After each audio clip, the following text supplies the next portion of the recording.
हाँ जी, कैसे हैं आप सब। चलो जी दोस्तों, आज हम शुरू करने जा रहे हैं रिवीजन किसकी, जनरल क्लॉज एक्ट की।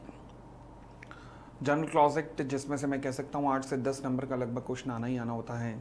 तो चलिए आज उसकी शुरुआत करते हैं।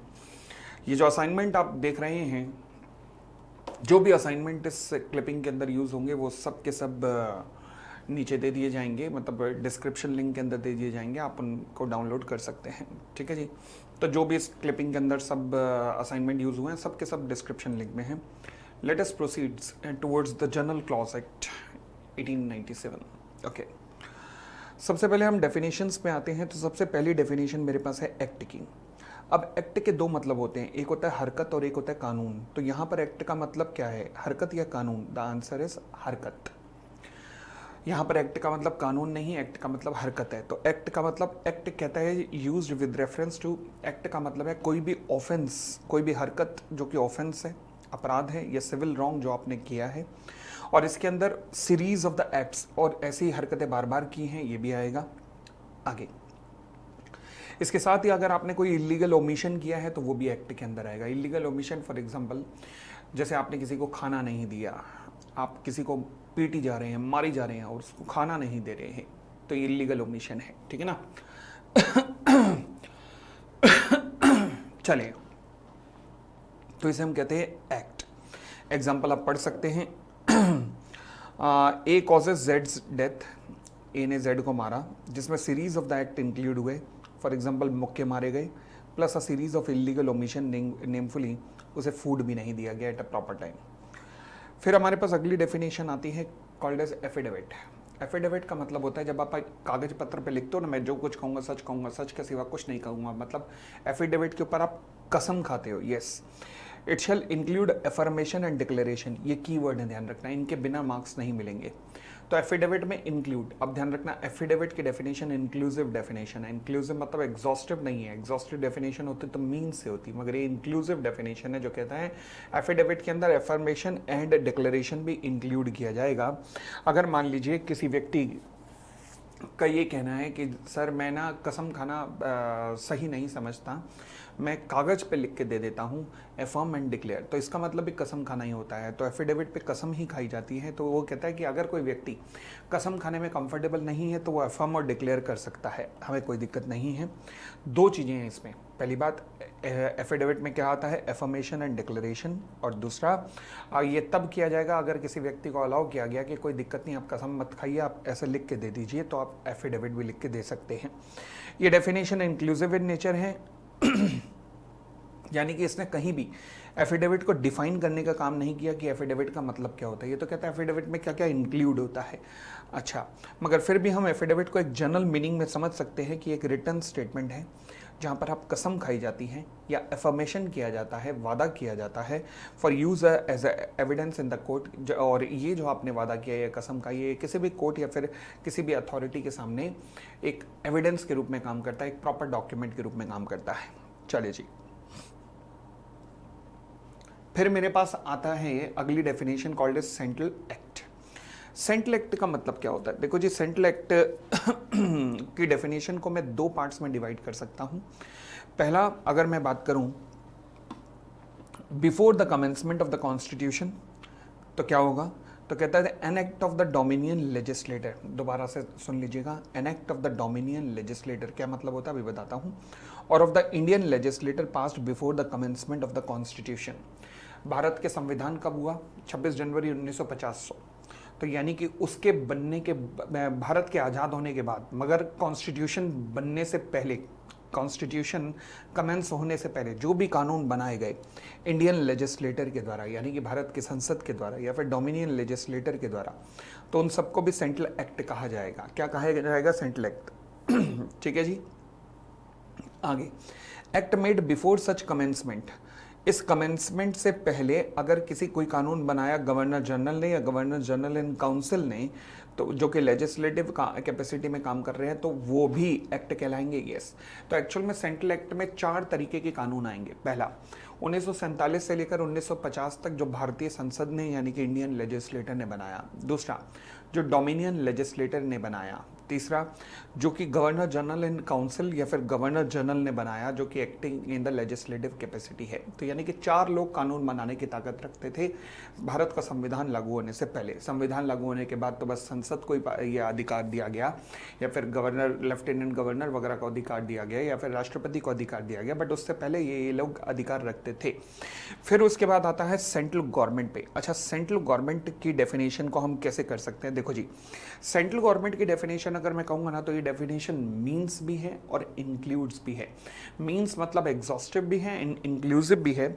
जब मैं कहता हूँ मीन्स, तो मीन्स का मतलब इसमें क्या आएगा? सेंट्रल गवर्नमेंट में मीन्स का मतलब है इसमें गवर्नर जनरल भी आएगा या गवर्नर जनरल इन काउंसिल भी आएगा, और इसके अंदर इंक्लूड होगा। अच्छा, अब ये मैं सेंट्रल गवर्नमेंट की डेफिनेशन को जब पढ़ रहा हूँ ना, तो ध्यान रखना, इसे भी मैं 2 पार्ट्स में डिवाइड कर सकता हूँ।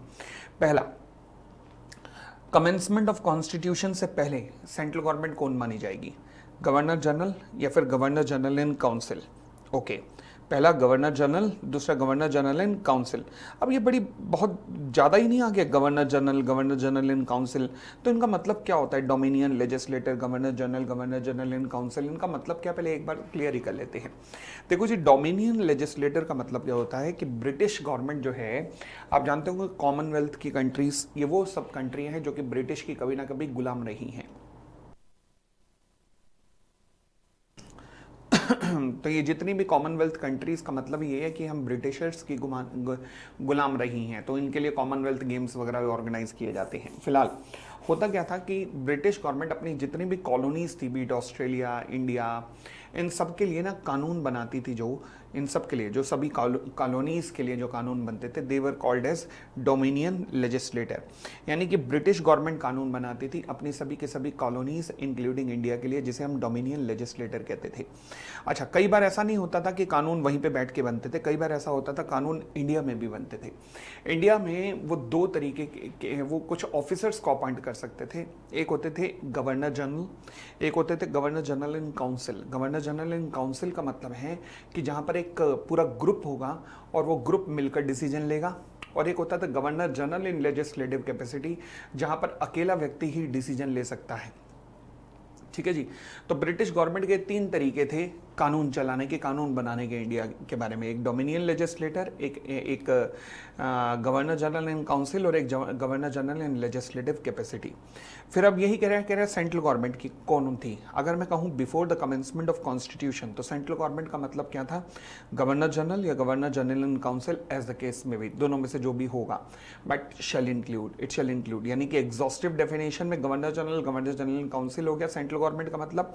सर, इसमें डोमिनियन लेजिस्लेटर क्यों नहीं आया? वो इसलिए नहीं आया क्योंकि dominion legislator Indian central government तो ना थी, वो तो ब्रिटिश गवर्नमेंट थी, तो इसमें डोमिनियन लेजिस्लेटर नहीं आया। इसके अंदर केवल गवर्नर जनरल और गवर्नर जनरल इन काउंसिल आया। फिर कहता है उसके अंदर इंक्लूड किया जाएगा। अच्छा, इसके अंदर इंक्लूड किसको किया जाएगा? ओके, अगर मान लीजिए कोई फंक्शन सौंप दिया गया है, मतलब कोई फंक्शन दे दिया गया है किसी प्रोविंशियल गवर्नमेंट को, कोई फंक्शन, कोई अधिकार दे दिया गया है किसी प्रोविंस को। अब ये प्रोविंस क्या होते थे? देखो, आज़ादी से पहले भारत प्रांतों में बटा हुआ था, प्रोविंस में बटा हुआ था। जैसे कनाडा में प्रोविंस होते हैं आज भी, पाकिस्तान में प्रोविंस हैं आज भी। पाकिस्तान में प्रोविंस कितने? 6 प्रोविंस हैं, Sindh, Balochistan, Gilgitistan, Baltistan and Punjab, and next आपका वो जो आपका POK है, जिसको ऑक्यूपाई करके बैठे हैं। ठीक है ना? चलिए, तो हमारे देश ने उस टाइम, हमारे देश में भी प्रोविंस होते थे। कैसे? हमारा बंगाल एक प्रोविंस था। फिर उसके बाद सिमिलरली पंजाब एक प्रोविंस था, बट हमने लेटर ऑन प्रोविंस को काट के तोड़ के छोटी छोटी स्टेट्स बनाई। पंजाब में से हरियाणा बना, पंजाब में से हिमाचल बना, ऐसे बंगाल के कई टुकड़े हुए तो छोटी छोटी स्टेट्स बनी। ठीक है, तो इस तरीके से हम स्टेट मॉडल पे गए, बट पाकिस्तानी प्रोविंस मॉडल पे गए। तो वो कहते हैं in relation to the function, अगर मान लीजिए उस वक्त आज़ादी से, अगर before the commencement of constitution कोई प्रोविंशियल गवर्नमेंट थी और प्रोविंशियल गवर्नमेंट को अगर कोई फंक्शन दे दिए गए थे ब्रिटिश गवर्नमेंट के द्वारा, तो वो जो प्रोविंशियल गवर्नमेंट जो काम करेगी वो भी सेंट्रल गवर्नमेंट कहलाएगी। फिर सिमिलरली कुछ ऐसी स्टेट्स होती थी जिनके लिए एक चीफ कमिश्नर लेवल का एक व्यक्ति अपॉइंट किया जाता था। तो अगर मान लीजिए किसी स्टेट का एडमिनिस्ट्रेशन किसी चीफ कमिश्नर को दिया गया है, किसी प्रोविंस का एडमिनिस्ट्रेशन चीफ प्रोविंस को दिया हुआ है, तो वो जो चीफ कमिश्नर वो भी जो कानून बनाएगा उन सबको भी उसके द्वारा बनाए गए कानूनों को भी सेंट्रल गवर्नमेंट का ही नाम दिया जाएगा, मतलब वो भी सेंट्रल गवर्नमेंट ही कहलाएगा। अब ये चीफ कमिश्नर कौन से स्टेट्स के अंदर आते थे, कौन से जगहों पर चीफ कमिश्नर आते थे? अभी तक तो हमने गवर्नर जनरल एंड काउंसिल की बात की। इसके अलावा 10 स्टेट्स ऐसी थी जहां पर चीफ कमिश्नर आते थे। यहाँ पे छोटी छोटी स्टेट्स इंक्लूड थी, जैसे त्रिपुरा, कुर्ग, अजमेर, ये इस तरीके के, भोपाल, बिलासपुर, ये सारी वो स्टेट्स थी।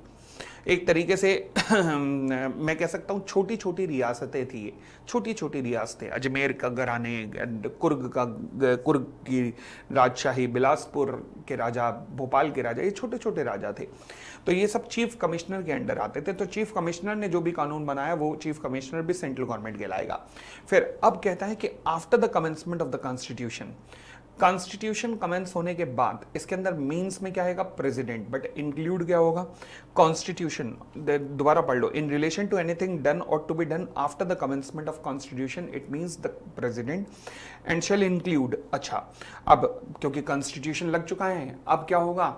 अगर मान लीजिए कोई फंक्शन किसी स्टेट गवर्नमेंट को दे दिया गया है, तो वो जो स्टेट गवर्नमेंट को जो फंक्शन दे दिया, वो जो काम कर रही है, वो भी सेंट्रल गवर्नमेंट ही कहलाएगी वहां पर इस एक्ट के लिए। अच्छा, मान लीजिए अगर पार्ट सी स्टेट की बात करूं, अच्छा पार्ट सी स्टेट में ना काफ़ी टाइम तक हमारी सरकारें नहीं रही, वो काफ़ी टाइम तक गवर्न की जाती रही लेफ्टिनेंट गवर्नर वगैरह के द्वारा ही। तो पार्ट सी स्टेट्स की अगर मैं बात करूं, अगेन वो 10 स्टेट जो छोटे छोटे राजघराने थे, अगर मैं उनकी बात करूं तो फिर उनके लिए क्या होगा? तो मैं कह सकता हूं उनके लिए क्या होगा, देखिएगा, पढ़िएगा पढ़ना शुरू कीजिएगा।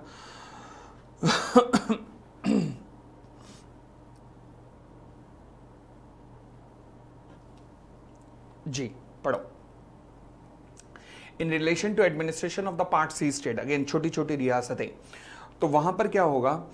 चीफ कमिश्नर होगा, ओके, या फिर लेफ्टिनेंट गवर्नर होगा, या तो चीफ कमिश्नर जो अगर मान लीजिए कुछ, क्योंकि आज़ादी के कुछ समय तक इन्होंने कंटिन्यू किया था, या फिर लेफ्टिनेंट गवर्नर, या फिर गवर्नमेंट। और आपको यह जान के हैरानी होगी कि पार्ट सी स्टेट्स के अंदर हमारे आज़ादी के बाद के काफ़ी सालों तक, इनफैक्ट 1957-58 तक अंग्रेजी हुकूमत के कुछ प्यादे ही यहाँ पर राज करते थे, यहाँ पर कानून बनाते थे। आज़ादी के बाद भी अंग्रेजों को ऐसा प्यार था कि हमें छोड़ने को तैयार नहीं थे। तो पहली बात, कॉन्स्टिट्यूशन बनने के बाद अगर फंक्शन स्टेट को दे दिए गए हैं तो स्टेट गवर्नमेंट जो काम कर रही है वो सेंट्रल गवर्नमेंट कहलाएगा। अगर पार्ट सी स्टेट्स की बात करूं तो चीफ कमिश्नर अगर कंटिन्यू कर रहा है अंग्रेजों का, या फिर कोई लेफ्टिनेंट गवर्नर भारत के राष्ट्रपति ने अपॉइंट किया है, या फिर government of the neighbouring state, साथ वाली स्टेट की जो गवर्नमेंट है वो, या फिर कोई और अथॉरिटी, जैसे कि अथॉरिटी दी गई है कानून बनाने की, तो वो सब भी सेंट्रल गवर्नमेंट कहलाएंगे। उसके अलावा यूनियन टेरिटरी की अगर बात करूं तो वहां पर अपॉइंट किया जाएगा एडमिनिस्ट्रेटर, जो भी वहाँ पे कानून बनाएगा administrator, like Lakshadweep, like Chandigarh वगैरह में, तो उसके द्वारा कानून बनाए गए कानून भी वो भी माना जाएगा ये सेंट्रल गवर्नमेंट ही है, वो बंदा भी सेंट्रल गवर्नमेंट ही माना जाएगा। तो ये हमारा अगेन सेंट्रल गवर्नमेंट की डेफिनेशन को 2 पार्ट्स में डिवाइड किया, एक before the commencement of constitution, एक after the commencement of constitution. Definition means and includes दोनों है, डेफिनेशन ध्यान रखना, अभी तक पेपर में डेफिनेशन आई तो नहीं है। अगेन मीन्स के अंदर क्या आएगा, इंक्लूड्स के अंदर क्या आएगा, इन बातों का ध्यान रखना। चलिए आगे बढ़ना शुरू करते हैं। कमेंसमेंट। कमेंसमेंट का मतलब होता है किसी भी एक्ट की, किसी भी रेगुलेशन की शुरुआत। ओके, कोई भी एक्ट किस दिन से कमेंस माना जाता है, किसी भी एक्ट का कमेंसमेंट किस दिन से माना जाता है? कहते हैं जी जिस दिन से भी वो कमेंस होगा, मतलब जिस दिन से उस एक्ट की शुरुआत होगी, वो दिन माना जाएगा कमेंसमेंट ऑफ दिस एक्ट या commencement of the regulation. Okay, कहता है जी कोई भी कानून, अगेन ये पैरा ध्यान रखना, कोई भी कानून तब तक ऑपरेशन में नहीं आ सकता जब तक कि उसे लेजिस्लेटिव इनेक्टमेंट के द्वारा, यानी कि संसद के द्वारा पारित एक कानून के द्वारा, और या फिर किसी अथॉरिटी के द्वारा जो कि डेलीगेट किया गया है जिसे फंक्शन, उसके द्वारा पास ना किया जाए। फॉर एग्जांपल, दिल्ली में कानून बनाने की पावर चुनी हुई सरकार को भी है और लेफ्टिनेंट गवर्नर को भी है। लेफ्टिनेंट गवर्नर अथॉरिटी है, चुनी हुई सरकार एक गवर्नमेंट है, लेजिस्लेटिव असेंबली है। तो इसलिए कहता है लॉ तब तक एग्जिस्टेंस में नहीं आएगा जब तक उसे लेजिस्लेटिव इनेक्टमेंट के द्वारा या फिर किसी अथॉरिटी के द्वारा पास ना किया जाए। अच्छा, फिर कहता है theory of a statute being in operation in a constitutional sense though it is not in fact in operation has no validity. मतलब क्या है, ये ध्यान रखना, ये एज इट इज ना लाइन के ऊपर क्वेश्चन आ सकता है और फिर कह सकता है कि decide with reference to the case law. तो state of Odisha versus Chandrashekhar Singh Bhoi, ये केस लॉ हो सके तो याद जरूर कर लेना, क्योंकि इस लाइन के रेफरेंस में केस पूछ सकता है। दोबारा पढ़ लीजिएगा लाइन क्या कह रही है, theory of a statute being in operation in the constitutional sense. यानी कि अगर आप ये कहें कि स्टैट्यूट जो है ऑपरेशनल है कॉन्स्टिट्यूशनल सेंस में, जबकि वो ऑपरेशन में नहीं है, इसकी कोई वैलिडिटी नहीं है। मतलब अगर मान लीजिए संविधान के अनुसार कोई लिखा जाए कि हाँ जी कोई स्टैट्यूट, कोई कानून भारत में या किसी स्टेट में लगता है परंतु एक्चुअल में वो ऑपरेशन में ही नहीं है, कहता है ये वैलिड ही नहीं हो सकता। क्योंकि अगर मान लीजिए statute being in operation in the constitutional sense, अगर कोई भी कानून कॉन्स्टिट्यूशनल सेंस में बनाया गया है, मतलब किसी अथॉरिटी के द्वारा पास करके या लेजिस्लेटिव कैपेसिटी में बनाया गया है, तो वो ऑपरेशन में होगा ही होगा, क्योंकि वो कॉन्स्टिट्यूशनल की सारी पावर्स को, सारी लिमिटेशंस को ध्यान में रख के कॉन्स्टिट्यूशन के अंदर बनाया गया है, तो वो ऑपरेशन में होगा ही होगा। ठीक है, चले। और अगर मान लीजिए भारत की संसद ने कोई कानून पास कर दिया परंतु वो ऑपरेशन में नहीं आया, तो उसकी वैलिडिटी क्या हुई, वो वैसे ही वैलिड नहीं हुआ। जब तक वो ऑपरेशन में नहीं आएगा तब तक वो वैलिड नहीं होगा ना, ठीक है ना। तो उसका कमेंसमेंट होना बहुत ज्यादा जरूरी है। तो ये कमेंसमेंट की डेफिनेशन थी। आगे बढ़ते हैं, इनेक्टमेंट। इनेक्टमेंट का मतलब होता है कानून, बट ये कहता है इनेक्टमेंट के अंदर रेगुलेशंस भी आएंगी। रूल्स और रेगुलेशंस में वैसे क्या फर्क होता है, रूल्स का मतलब होता है कि जब कोई कानून सेंट्रल गवर्नमेंट या स्टेट गवर्नमेंट बनाती है तो उसे, मतलब सेंट्रल गवर्नमेंट या स्टेट गवर्नमेंट जब किसी सेक्शन के ऊपर फर्दर क्लैरिफिकेशन लेके आती है तो उसे रूल्स कहते हैं। बट जब यही क्लैरिफिकेशन सेंट्रल गवर्नमेंट या स्टेट गवर्नमेंट नहीं बल्कि उनकी कोई agency like SEBI, like RBI, like IRDA ये लाती है तो उसे रेगुलेशंस कहते हैं। बट ये एक्ट के अंदर इतना पार्टिकुलर ना रखते हुए रूल्स रेगुलेशन इनको एक साथ ही कह दिया गया है।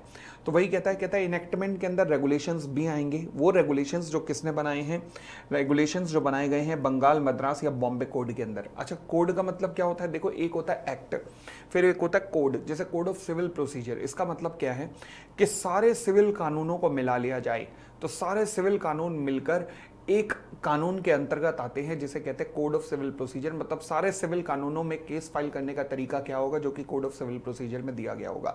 सिमिलरली जितने भी क्रिमिनल कानून हैं वो सारे के सारों में केस फाइल करने का तरीका कहां पर है, जो कि कोड ऑफ क्रिमिनल प्रोसीजर में दिया होगा। तो कोड जो है सारे के सारे कानूनों का एक ग्रुप होता है। सिमिलरली भारत में आजादी से पहले 3 तरीके के कोड चला करते थे। एक था बॉम्बे कोड, पहले बॉम्बे जो है ना वो हुआ करता ना, महाराष्ट्र तो अब आज़ादी के बाद बना, महाराष्ट्र हमने बॉम्बे वगैरह इंक्लूड करके बना दिया, बॉम्बे को राजधानी बना दिया, वरना बॉम्बे तो बहुत बड़ा था, मतलब इनफैक्ट महाराष्ट्र से भी बड़ा बॉम्बे था, इतना बड़ा था बॉम्बे, जो बॉम्बे कोड जिस पे लगता था। Similarly Madras code, Bengal code, ये 3 बड़े बड़े कोड थे। तो कहता है कि अगेन इनेक्टमेंट के अंदर रेगुलेशन भी आएंगे, प्लस इसके अलावा रेगुलेशन जो मद्रास कोड, बॉम्बे कोड और तीसरा आपका बंगाल कोड में दी गई है वो भी आएंगे। इसके अलावा कहता है and shall also include any provision content in any act or in any such regulation as aforesaid. मतलब किसी भी कानून में या किसी भी उसके ऊपर आई रेगुलेशन में लिखी गई बात भी इनेक्टमेंट ही कहलाएगी। कानून में या उसके द्वारा उसके अंतर्गत आई किसी भी रेगुलेशन में बात लिखी हुई बात भी इनेक्टमेंट ही कहलाएगी। फॉर एग्जाम्पल कंपनी एक्ट कानून है, इनेक्टमेंट है, उसके अंदर लिखे गए रूल्स रेगुलेशंस वो सब के सब भी कानून है। अच्छा, फिर कहता है it has been held that enactment would include any act okay made by the union parliament और द स्टेट लेजिस्लेटर, तो वो भी इनेक्टमेंट का ही पार्ट होते हैं। ध्यान रखना, एक छोटी सी डेफिनेशन ऐसे वो पूछ सकता है जिसमें से गुड फेथ, इनेक्टमेंट, ये डेफिनेशन बहुत रेलेवेंट है, तो इसलिए आप इसे छोड़ नहीं सकते इन डेफिनेशंस को। ध्यान रखना, फाइनेंशियल ईयर का मतलब क्या होगा, commencing on the first day of April, financial year. और फिर ईयर का मतलब क्या होगा, which means the calendar year. Year जब भी वर्ड लिखा जाएगा, ईयर का मतलब कैलेंडर ईयर है जो कि जनवरी से लेकर दिसंबर तक आता है। सेक्शन याद हो जाएं डेफिनेशंस के लिख के तो अच्छी बात है, परंतु अगर नहीं हो पाए तो भी मतलब ठीक है कोई बात नहीं, अब नहीं हो पाए तो नहीं हो पाए फिर, मगर मैं इसकी एक ऑडियो क्लिपिंग दूंगा जिसमें सारे के सारे सेक्शंस रिकॉल करवाऊंगा, तो हो सके तो उसको 2-3 बार सुन लेना, क्योंकि अगर इसमें आप सेक्शन लिख पाए ना तो बहुत बेहतरीन हो जाएगा प्रेजेंटेशन। फिलहाल गुड फेथ का मतलब क्या होता है? गुड फेथ देखो जी, कई एक्ट के अंदर गुड फेथ वैसे अलग से डिफाइन है। फॉर एग्जांपल नेगोशिएबल इंस्ट्रूमेंट में गुड फेथ की चर्चा हुई है, तब गुड फेथ होता है तो होल्डर इन ड्यू कोर्स बनता है। और भी कंपनीज एक्ट में भी गुड फेथ की बात की गई है, फोर्स ट्रांसफर वगैरह के अंदर। तो गुड फेथ हमने सुना तो कई जगह है, मगर गुड फेथ का मतलब क्या होता है? कहता है जी कोई भी चीज गुड फेथ में तब मानी जाती है जब वो ईमानदारी से की गई हो, बेशक अगर गलती हो गई हो कोई दिक्कत नहीं, उससे कोई फर्क नहीं पड़ना, मगर बंदा ईमानदार है करने वाला। अच्छा, कहता है गुड फेथ में है या नहीं है कोई चीज, अब ये केस टू केस डिफर करता है। जब भी कोई केस टू केस बेसिस पे चीज डिपेंड करती है ना, तो इसे कहते हैं क्वेश्चन ऑफ फैक्ट है। ओके, तो कहता है इसलिए इसे हर मामले में अलग अलग देखा जाएगा। अच्छा, बट कुछ भी जो फिर ड्यू केयर और अटेंशन के साथ किया गया, यानी कि मेलाफाइड इंटेंशन आपकी बिल्कुल नहीं थी, उसे गुड फेथ में माना जाएगा। ये बड़ी इंपॉर्टेंट लाइन है। कुछ भी जो कि ड्यू केयर एंड अटेंशन के साथ किया गया, हो सके तो ये कीवर्ड्स ध्यान रखना, due care and attention, but mala fide attention नहीं थी, उसे माना जाएगा ये गुड फेथ में है। फॉर एग्जाम्पल, अगर एग्जाम्पल लिख देंगे तो आपकी लेंथ मैनेज हो जाएगी। Authority is not acting honestly where it had a suspicion that there was something wrong and did not make further inquiry. मतलब आपके पास आपके बैंकर के पास सामने फोटो लगी हुई थी कि इसकी तलाश है, इस जालिम की, इस अपराधी की तलाश है, और वही अपराधी पैसे लेने आया और बैंकों से पेमेंट भी दे रहा है, तो फिर बैंकों में फोटो लगाने का फायदा क्या है? यानी कि आपने सही ढंग से काम नहीं किया है। आगे, the term good faith has been defined differently in the different enactment. Okay, तो कौन सी डेफिनेशन लगेगी? देखो जी, अगर किसी पार्टिकुलर एक्ट के अंदर गुड फेथ की डेफिनेशन है तो वो जो दी हुई है वहीं लगेगी, परंतु अगर किसी पार्टिकुलर एक्ट में डेफिनेशन नहीं दी गई तो फिर जनरल क्लॉज एक्ट की डेफिनेशन लग जाएगी। The definition of good faith does not apply to that enactment which contain a special definition of the term good faith. तो देयरफॉर द डेफिनेशन केवल उन्हीं पे लगेगी जहां पर वो डेफिनेशन उनकी अपनी कोई डेफिनेशन नहीं दी होगी। ठीक है ना? दिस डेफिनेशन में be applied only if there is nothing repugnant in the subject or context and if that is so the definition is not applicable. मतलब अगर इस डेफिनेशन के उलट कोई डेफिनेशन लगी हुई है तो या कुछ और लिखा हुआ है किसी एक्ट में तो वो लगेगी, नहीं तो ये लगेगी। अच्छा, रिपग्नेंट का मतलब कुछ एनीथिंग ऑपोजिट। ठीक है जी। नेक्स्ट पॉइंट आते हैं, गवर्नमेंट का मतलब क्या होता है? ये डेफिनेशन एक एक नंबर पे आ सकती है, ध्यान रखना, ये इसलिए भी रेलेवेंट है, या छोड़ नहीं सकते ने। गवर्नमेंट में इंक्लूड होगा सेंट्रल और स्टेट, दोनों गवर्नमेंट इंक्लूड होगी। गवर्नमेंट सिक्योरिटी का मतलब क्या है? गवर्नमेंट सिक्योरिटी में सेंट्रल गवर्नमेंट के द्वारा इशू की गई सिक्योरिटी, स्टेट गवर्नमेंट के द्वारा इशू की गई सिक्योरिटी, दोनों आएंगी। अच्छा, but in any act central government security shall mean security of the central government or of the state government, but in any act और regulation made before the commencement of the constitution. अगर commencement of constitution से पहले की किसी act की बात करूं तो फिर गवर्नमेंट सिक्योरिटी में स्टेट बी के द्वारा इशू की गई सिक्योरिटीज नहीं आएंगी। अब ये पार्ट बी स्टेट क्या होती थी? बड़ी बड़ी रियासतें हमारी, ये जितनी बड़ी बड़ी रियासतें जिनको हमारे लोह पुरुष जिन्हें सबको भारत में जोड़ दिया था, वो सारी की सारी रियासतें, फॉर एग्जांपल हैदराबाद, जम्मू कश्मीर, मैसूर, पटियाला, राजस्थान, ये सब बड़ी बड़ी रियासतें, इनके द्वारा इशू की गई सिक्योरिटी, ये अपनी सिक्योरिटियां भी इशू करती थी भाई साहब, इतनी बड़ी रियासतें थी, तो इनके द्वारा की गई इशू की गई सिक्योरिटी गवर्नमेंट सिक्योरिटी नहीं होगी, ध्यान रखना। इनकी अपनी करेंसी चलती थी, हैदराबाद की अपनी करेंसी, राजस्थान की अपनी करेंसी चलती थी। ठीक है ना? चले, तो इनकी सिक्योरिटी पार्ट बी स्टेट की सिक्योरिटी, बड़ी बड़ी रियासतों की सिक्योरिटी गवर्नमेंट सिक्योरिटी नहीं होगी। उसके बाद एक बहुत इंपॉर्टेंट डेफिनेशन है जो अपने आप में पूछी तो नहीं जा सकती, बट इसके अंदर से किसी पॉइंट के ऊपर सवाल जरूर बना सकता है। तो फॉर एग्जांपल 4 पॉइंट दे दिए, बताइए लैंड इमूवेबल प्रॉपर्टी है कि नहीं, benefit arising out of the land है कि नहीं, ऐसे ट्रीज है कि नहीं, प्लाई है कि नहीं, ऐसे कई सवाल पूछ सकता है, तो इसलिए डेफिनेशन इसलिए रेलेवेंट है। इमूवेबल प्रॉपर्टी कहता है shall include, again inclusive definition है। इसके अंदर क्या क्या आता है? Land, benefit to arise out of the land, यानी कि जमीन से पैदा होने वाली कोई भी चीज, गेहूं, मक्का वगैरह कुछ भी, things attach to the earth, पेड़ वगैरह, and things permanently fasten to anything attach to the earth. For example जो आप वाटर के लिए लगाते हैं ना पंप, हैंड, वो जो हैंड पंप वगैरह लगाते हैं, permanently fasten to anything attach to the earth, तो वो भी क्या कहलाता है? आपका इमूवेबल प्रॉपर्टी कहलाता है। अच्छा, कहता है जी अगर किसी एक्ट के अंदर इमूवेबल प्रॉपर्टी की डेफिनेशन जो है is in the negative and not exhaustive, the definition as given in the general clause act will apply. दोबारा पढ़ लो, अगर किसी भी एक्ट के अंदर, इनएक्टमेंट के अंदर the definition of immovable property is in the negative, अगर नेगेटिव में दी गई है मतलब लिखा गया है कि इमूवेबल प्रॉपर्टी में ये नहीं आएगा, अगर किसी कानून में लिखा है, तो फिर सवाल उठा क्या क्या आएगा? वो कहता है वो आएगा जो जनरल क्लॉज एक्ट में लिखा हुआ है। ठीक है, चले अब शांति भाई वर्सेस स्टेट ऑफ बॉम्बे का केस देख लीजिएगा। इसने कहा जी ट्रीज को इमूवेबल प्रॉपर्टी माना जाएगा, yes, because they are attach to the earth. अच्छा, फिर दूसरी बात, an agreement to convey forest products, an agreement to convey forest produce like tendu leaves, timber, bamboos, etc., soil for making the bricks, right to build on and occupy the land for the business purpose, and right to grow new trees and to get leaves from the trees that grew in the future are all included in the term immutable property. Different courts के judgement है, different courts के judgements के basis पे हम ये कह सकते हैं कि जो भी तेंदू लीव्स हैं, टिम्बर बैम्बूज हैं, मिट्टी जिससे कि ईंटें बनाई जाएंगी, right to build on and occupy the land for the business purpose, ये सब की सब, right to grow new trees and to get leaves from the trees that grows in the further are included in the term immovable property. ये सब immovable property है। इन पे सवाल पूछे जाने के बहुत चांस है, इनमें से कौन सी इमूवेबल प्रॉपर्टी है, कौन सी नहीं है। सवाल उठा लैंड एंड बिल्डिंग, तो नजर नहीं आ रही कहीं, ये क्या तेंदू लीव, टिम्बर, बंबू, ये वो क्या क्या करी जा रहा है। भाई साहब डेफिनेशन भी तो देखो कब की है, आज 200 साल पुरानी, तो फिर क्या कर सकते हो, तो वो उस जमाने का माइंडसेट लगा हुआ ना।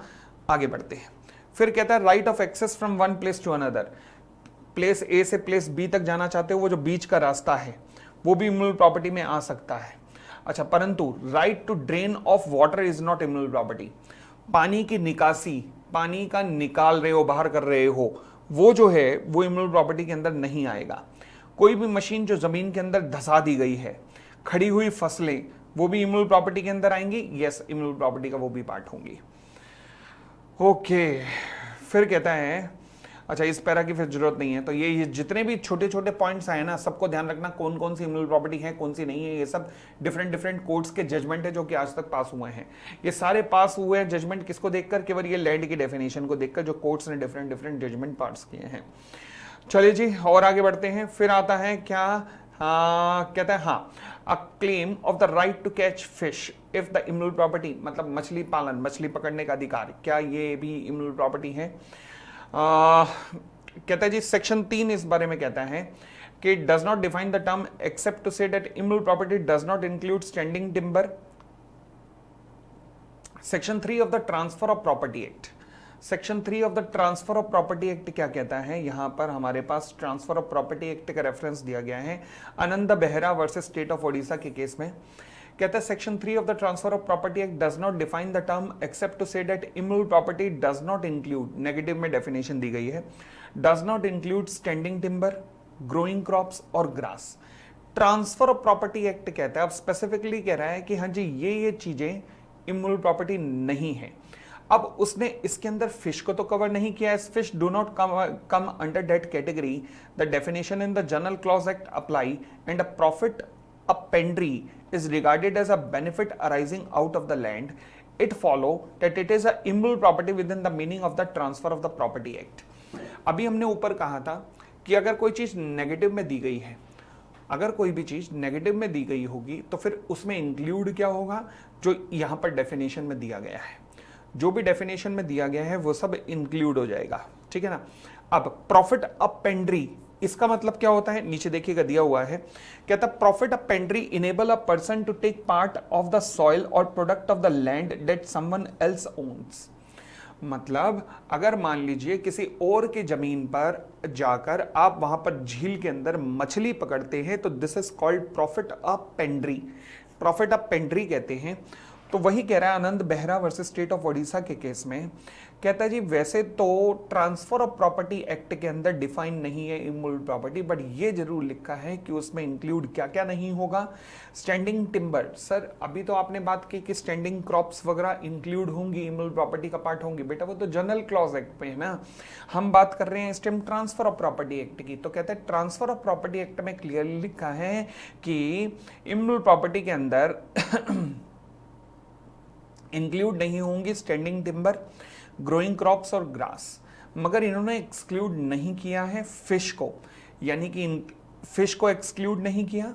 अच्छा, इसका मतलब अब मेरी डेफिनेशन किस में लग जाएगी, क्योंकि नेगेटिव डेफिनेशन है वहां पर इमूवेबल प्रॉपर्टी की, तो फिर इंक्लूड में क्या क्या आ जाएगा जो इस एक्ट में दिया गया है। यस, तो कहता है fish do not come under that negative category, the definition of the general clause act apply हो जाएगी। यस, अब जनरल क्लॉज एक्ट की डेफिनेशन अप्लाई हो जाएगी, बिल्कुल ठीक।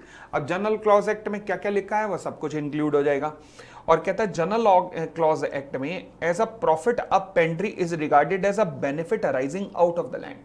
भाई बड़ी सीधी सी बात है, जो मछली पालन कर रहे हो वो झील के अंदर कर रहे हो, झील कहां से आई, जमीन में से तो आई, तो क्योंकि वो benefit arising out of the land है, इसलिए प्रॉफिट ऑफ पेंड्री, ये जो मछली पालन कर रहे हो, क्या ये इमूवेबल प्रॉपर्टी में आ जाएगा? यस, वो इमूवेबल प्रॉपर्टी में आ जाएगा, आ जाएगा, आ जाएगा। तो अच्छा पॉइंट है प्रॉफिट ऑफ पेंट्री वाला, ठीक है जी। चलिए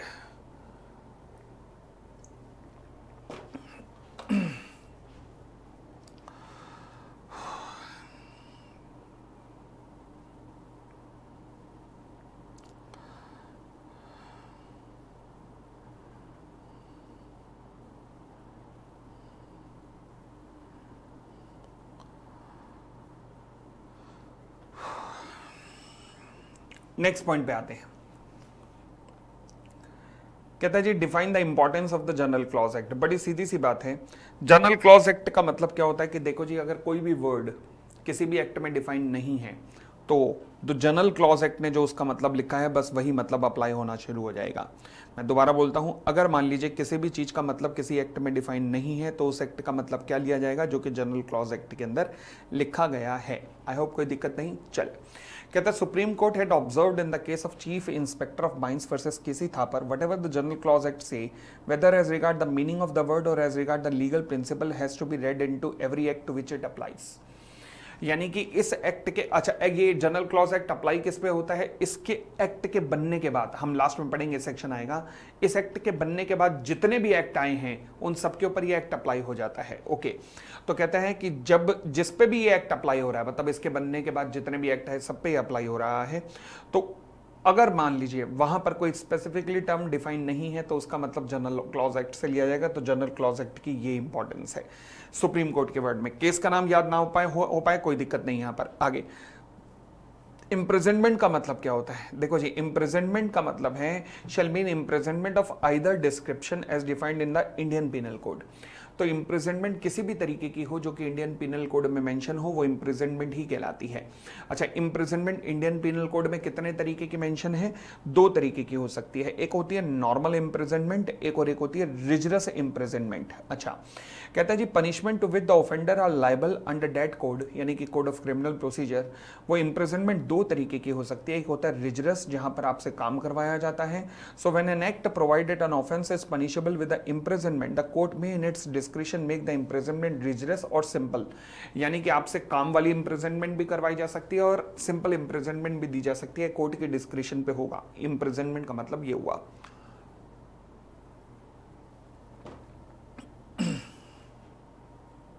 फिर कहता है इंडियन लॉ का मतलब क्या है।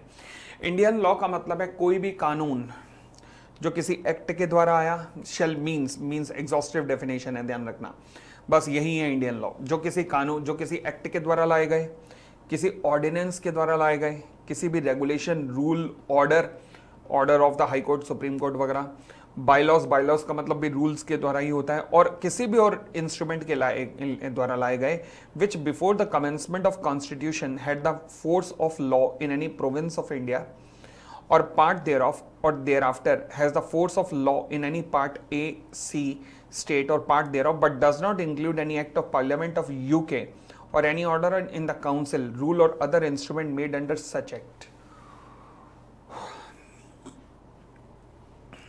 क्या मतलब है? इंडियन लॉ के अंदर क्या क्या आएगा?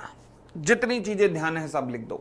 Act, ordinance, rule, regulation, bylaws, कोई भी और इंस्ट्रूमेंट, जो कि कोई भी और other instrument which before the commencement of the constitution, संविधान लागू होने से पहले जो कि एग्जिस्टेंस में था, कोई भी ऐसा डॉक्यूमेंट इंस्ट्रूमेंट जो कि संविधान लागू होने से पहले, इंडिया का संविधान लागू होने से पहले had the force of law, जो कि किसी इंडिया के किसी प्रोविंस में लागू था, प्रोविंस ऑफ इंडिया, और उसके किसी पार्ट में, प्रोविंस के किसी पार्ट में लागू था, या फिर पार्ट ए या पार्ट सी की स्टेट पे लगता था, वो भी इंडियन लॉ ही माना जाएगा, वो भी इंडियन लॉ ही माना जाएगा। For example Punjab universities act, Punjab universities act तब का है जब पंजाब एक प्रोविंस हुआ करता था, तो वो भी कानून ही माना जाएगा,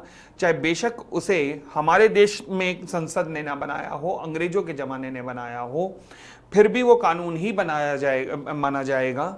ठीक हो गई थी बात? आगे बट इसमें वो नहीं आएंगे जो कि ब्रिटिश पार्लियामेंट ने कानून बनाए हैं, या फिर एनी ऑर्डर इन काउंसिल, मतलब ब्रिटिश काउंसिल ने, या फिर रूल और instrument made under such act, UK की किसी एक्ट में जो कानून बने हैं वो हमारे कानून नहीं है, वो इंडियन कानून नहीं है।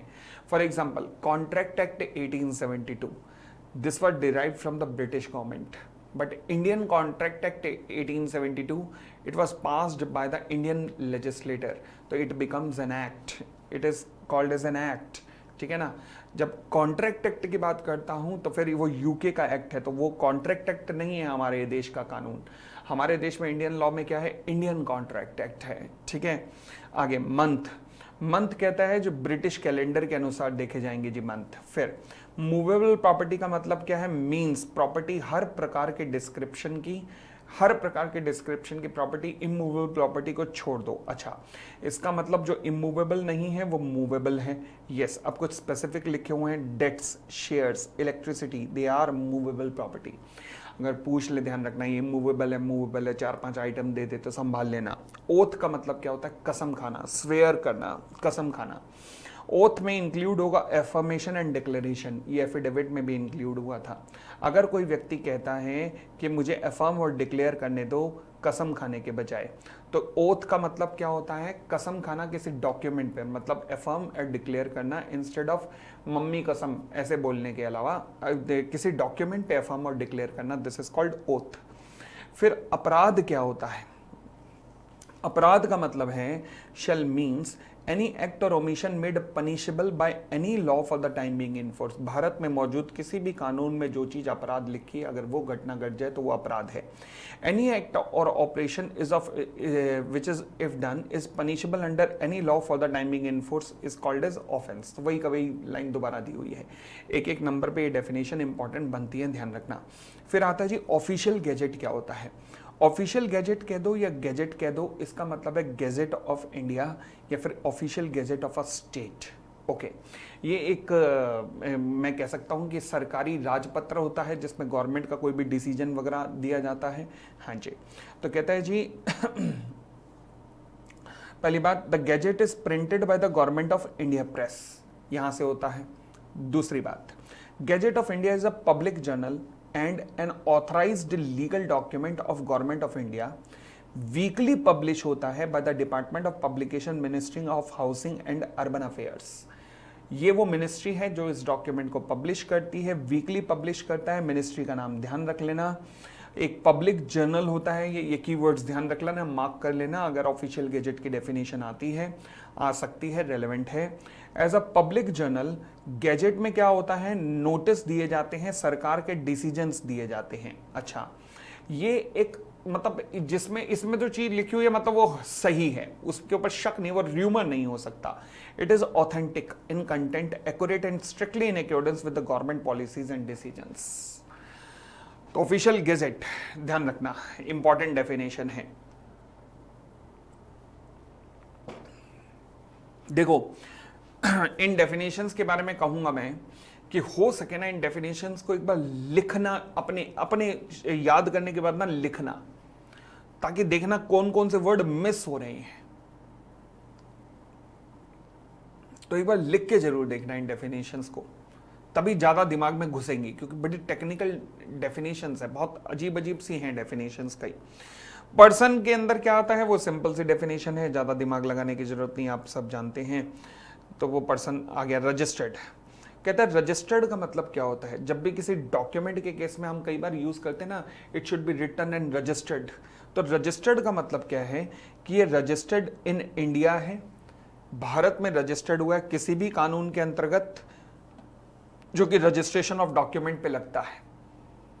फॉर एग्जाम्पल किसी अथॉरिटी के साइन होने चाहिए, रजिस्ट्रार के साइन होने चाहिए, तब रजिस्टर्ड माना जाएगा, कोर्ट के साइन होने चाहिए तब। तो भारत का कानून जब भी कहता है कि किसी डॉक्यूमेंट को रजिस्टर्ड कब माना जाएगा, जब उस पर इसके साइन होंगे। तो जब उसके हिसाब से उसके साइन हो जाते हैं उस डॉक्यूमेंट पे, तो इसे रजिस्टर्ड डॉक्यूमेंट माना जाता है। ओके, फिर आता है रूल। रूल का मतलब क्या है। देखो जी, हर जगह लिखा जाता है कि एज में बी प्रिस्क्राइब, एज में बी प्रिस्क्राइब, यानी कि एक्ट ने पावर दी है कि ये जो प्रिस्क्राइब करनी है चीज, ये जो सेक्शन में नहीं दी गई, इसके लिए आप कुछ गाइडलाइंस बनाइए। और वो जो गाइडलाइंस बनाई जाती हैं due to a power conferred by any enactment, और इसके इन पावर्स को क्या कहते हैं, रूल्स कहते हैं। रूल्स के अंदर ही कहता है रेगुलेशंस भी आएगा, and shall include a regulation made as a rule under any enactment. मतलब अब इतना पार्टिकुलर वो हम तो, ये तो हमने आज की डेट में हमने जाना कि रूल अलग है, रेगुलेशंस अलग है, बट वहाँ पर वो इतना पार्टिकुलर नहीं था इन जनरल क्लॉज एक्ट बनाते हुए। तो जनरल क्लॉज एक्ट में रूल रेगुलेशन सब इसने गुच्चड़ मुच्चड़ करके एक ही कर रखा है कि रूल के अंदर रेगुलेशन भी इंक्लूड होती है। फिर आता है शेड्यूल। शेड्यूल का मतलब क्या है। शेड्यूल का मतलब है इस एक्ट में जितने शेड्यूल दिए गए हैं या फिर रेगुलेशन दी गई हैं, और इस रेगुलेशंस के अंदर या इस एक्ट के अंदर जितने भी शेड्यूल्स दिए गए हैं, और जहां जहां किसी भी रेगुलेशन या फिर एक्ट के अंदर शेड्यूल वर्ड आ रहा है, तो शेड्यूल का मतलब है शेड्यूल। ओके, सेक्शन का मतलब क्या है। सेक्शन का मतलब है कोई भी जो किसी एक्ट या फिर रेगुलेशन में लिखा हुआ है, जहां जहां पर ये सेक्शन वर्ड आ रहा है, as per this section, as per this section. तो सेक्शन का मतलब है वो सेक्शन जो कि किसी एक्ट में दिया हुआ है। सबसेक्शन का मतलब क्या है। Subsection of the section in which the words occur. अब ये सबसेक्शन शेड्यूल और सबसेक्शन की डेफिनेशन, सेक्शन सबसेक्शन की डेफिनेशन रेलेवेंट नहीं होगी। स्वेयर, स्वेयर की डेफिनेशन क्या है। कसम खाना again with its grammatical variation and cognate expression, मतलब अपने संपूर्ण सार के साथ मैं कह सकता हूं स्वेयर का मतलब क्या है। Affirming and declaring in case of a person by the law who is allowed to affirm और डिक्लेयर इंस्टेड ऑफ स्वेयरिंग। यही तो डेफिनेशन ओथ की थी। यस, केवल ये इनिशियल शब्द चेंज हुए हैं, बाकी सब सेम है। राइटिंग का मतलब क्या है। राइटिंग का मतलब है कुछ भी जो कि प्रिंट हुआ है, नक्काशी, फोटोग्राफी, पत्थरों पे लिखा गया है, इन सबको राइटिंग कहते हैं। They are in writing. पत्थरों से लिखा जाए, कागजों पे लिखा जाए, प्रिंटिंग हो जिसकी, फोटोग्राफी के रूप में शादी के कार्ड का नक्शा बना दिया कि कृपया दाएं मुड़े फिर बाएं मुड़े फिर गड्ढे में गिर जाएं, मतलब इसे भी क्या राइटिंग कहा जाता है। यस, ये भी राइटिंग ही कहलाता है। क्लियर हो गई इतनी बात भी।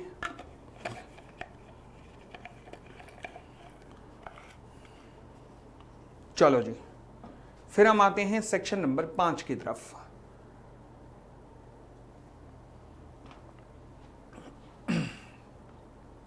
सेक्शन 5 जो है इस एक्ट का, वो इफेक्टिव डेट की बताता है कि कोई भी कानून किस दिन से एग्जिस्टेंस में आएगा। अच्छा, कहता जी बड़ी सीधी सी बात है। अगर मान लीजिए कानून बनाते हुए डेट प्रिस्क्राइब है कि ये कानून इस दिन से एग्जिस्टेंस में आएगा, तो जो भी डेट उसमें लिखी हुई है वो उसी दिन से एग्जिस्टेंस में आएगा। परंतु अगर मान लीजिए कोई डेट उसके अंदर मेंशन नहीं है, तब प्रॉब्लम हुई। तो हम दो केसेस में बांट सकते हैं। अगर वो कानून बनाया गया कमेंसमेंट ऑफ कॉन्स्टिट्यूशन के बाद या फिर कमेंसमेंट ऑफ कॉन्स्टिट्यूशन से पहले, अगर तो वो कानून कमेंसमेंट ऑफ कॉन्स्टिट्यूशन से पहले बनाया गया, तो फिर वो किस दिन एग्जिस्टेंस में आएगा। अगर कोई डेट मेंशन नहीं है तो द आंसर इज उस दिन एग्जिस्टेंस में आएगा जिस दिन इसे एसेंट मिली है किसकी, गवर्नर जनरल की। यानी कि जिस दिन इसे गवर्नर जनरल की कंसेंट मिल गई है वो उस दिन से एग्जिस्टेंस में आएगा। और मान लीजिए कोई डेट मेंशन नहीं है और after the commencement of constitution की बात कर रहा हूं, तो वो दिन जिस दिन इसे प्रेसिडेंट की कंसेंट मिली है ये उस दिन से एग्जिस्टेंस में आएगा। ये है मेरा सेक्शन नंबर 5। जैसे कि सेबी कहता है, एग्जांपल सुन लीजिएगा, इंपॉर्टेंट है, कहता है सेबी ने एक आईडीआर की रेगुलेशन इशू की। सेबी ने नोटिफिकेशन जारी की 14 अगस्त को विद इफेक्ट फ्रॉम 1 जनवरी 2016। डेट बता दी गई कि ये रेगुलेशन बनी तो 14 अगस्त 2015 को है, मगर ये इफेक्टिव होंगी 1 जनवरी 2016। तो क्योंकि डेट दे दी गई है तो फिर इनकी इफेक्टिव डेट 1 जनवरी 2016 ही रहेगी, दिमाग लगाने की जरूरत नहीं। परंतु अगर ना होता तो फिर मैं देखता कि आफ्टर कमेंसमेंट ऑफ कॉन्स्टिट्यूशन या बिफोर। आफ्टर है तो जिस दिन प्रेसिडेंट की कंसेंट मिली, और बिफोर है तो जिस दिन गवर्नर जनरल की कंसेंट मिली। ठीक है ना, चलिए जी और आगे बढ़ते हैं। Act framed but not implemented. अच्छा, क्या मतलब है? कहता है जी सुप्रीम कोर्ट ने AK Roy versus union of India में कहा कि अगर मान लीजिए where an act empowers the government to bring any of the provision into operation on any day which it deem fit, मतलब अगर गवर्नमेंट के पास पावर है कि वो किसी भी दिन कोई भी कानून को ला सकती है, डेट ऑफ नोटिफिकेशन डाल सकती है, परंतु गवर्नमेंट अगर ऐसा नहीं करती तो फिर कोई भी कोर्ट डायरेक्शन इशू नहीं कर सकता और गवर्नमेंट को कंपेल नहीं कर सकता कि इस कानून को लेके आओ, क्योंकि इस गवर्नमेंट की पावर है। गवर्नमेंट की पावर में कोर्ट इंटरवेन नहीं कर सकते। तो act framed but not implemented, for example competition act 2002, ये आया तो 2002 में पास हुआ था बट इंप्लीमेंट हुआ 2011 से। तो ऐसा नहीं है कि 9 साल में सुप्रीम कोर्ट ने सेंट्रल गवर्नमेंट को कहा हो कि जल्दी लाओ कंपटीशन एक्ट, ना कंपेल कर ही नहीं सकते, गवर्नमेंट की इच्छा है वो।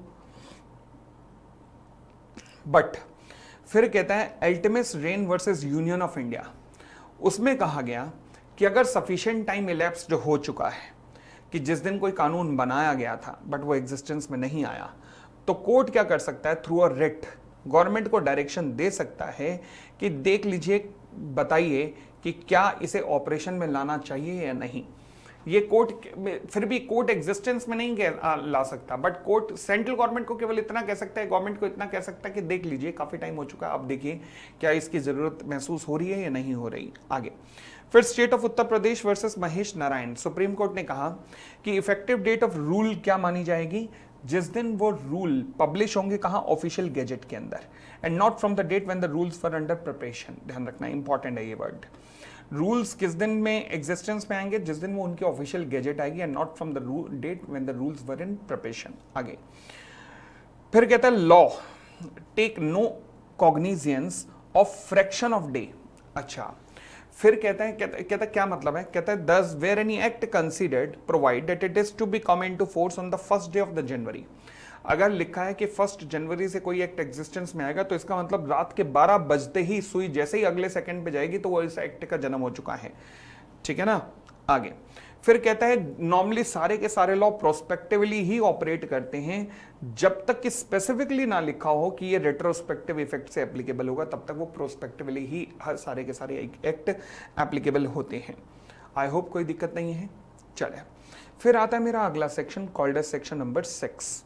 सेक्शन 6 जो है वो रिपील की बात करता है। कहता है जी मान लीजिए अगर कोई एक्ट रिपील हो गया, मतलब खत्म हो गया कोई एक्ट, तो उसके खत्म होने के कॉन्सिक्वेंसेस क्या क्या होंगे, सेक्शन 6 उस कॉन्सिक्वेंसेस की बात करता है। अब कीवर्ड्स क्या है देखिएगा, कीवर्ड्स पे ध्यान रखिएगा।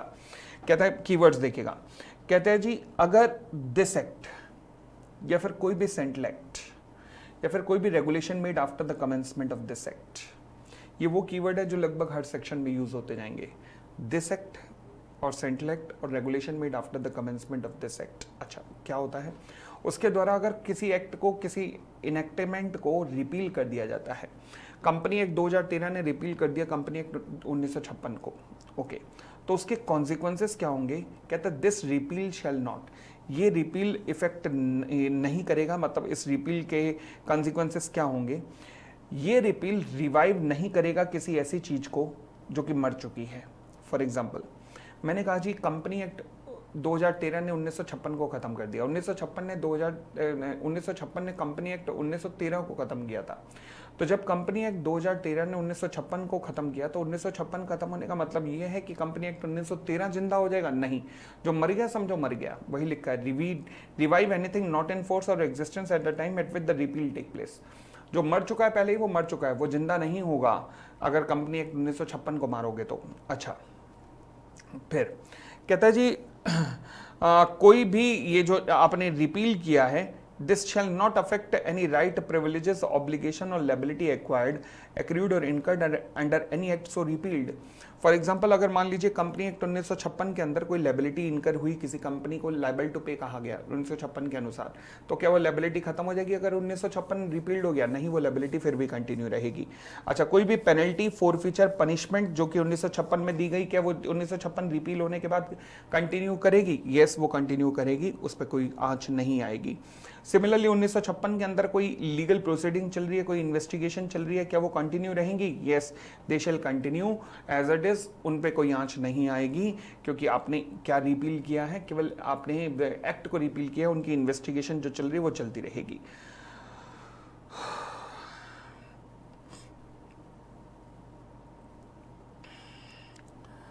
क्लियर? और आगे बढ़ें, फिर क्या कहता है? कहता है जी सेक्शन 6 कैपिटल ए। अच्छा,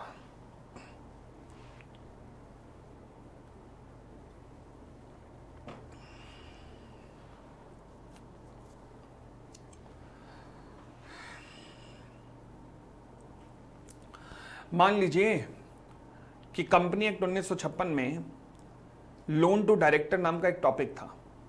उस लोन टू डायरेक्टर नाम के टॉपिक में एक मॉडिफिकेशन आई कि this shall not be applicable to the private limited company.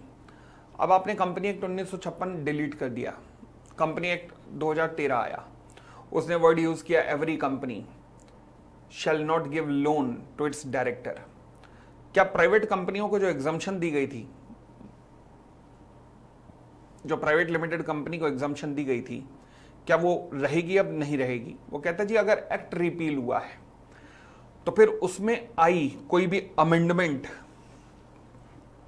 कोई भी इंसर्शन, वो खत्म नहीं होगा, वो चलता रहेगा। फॉर एग्जाम्पल 1956 में अगर प्राइवेट लिमिटेड कंपनी को एग्जम्पशन मिली है तो 2013 के अंदर वो एग्जम्पशन कंटिन्यू रहेगी, जब तक कि 2013 स्पेसिफिकली ना लिख दे कि ये सेक्शन प्राइवेट और पब्लिक दोनों कंपनी पे लग रहा है। इसलिए लिखा unless a different intention appear. ठीक है ना? तो जब तक डिफरेंट इंटेंशन ना हो तब तक वो जो अमेंडमेंट पिछले एक्ट में आई थी, चाहे बेशक वो रिपील हो गया, मगर वो अमेंडमेंट अभी भी चलती रहेगी। ये है मेरा सेक्शन 6 कैपिटल ए।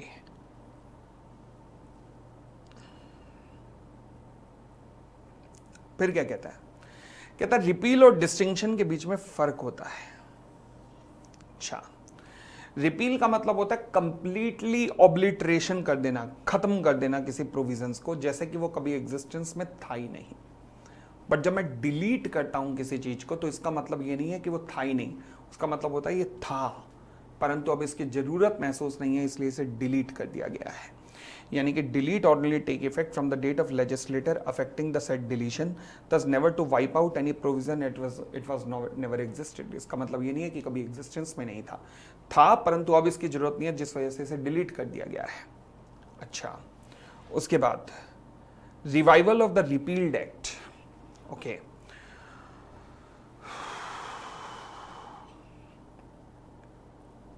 क्या मतलब है जी? सेक्शन 7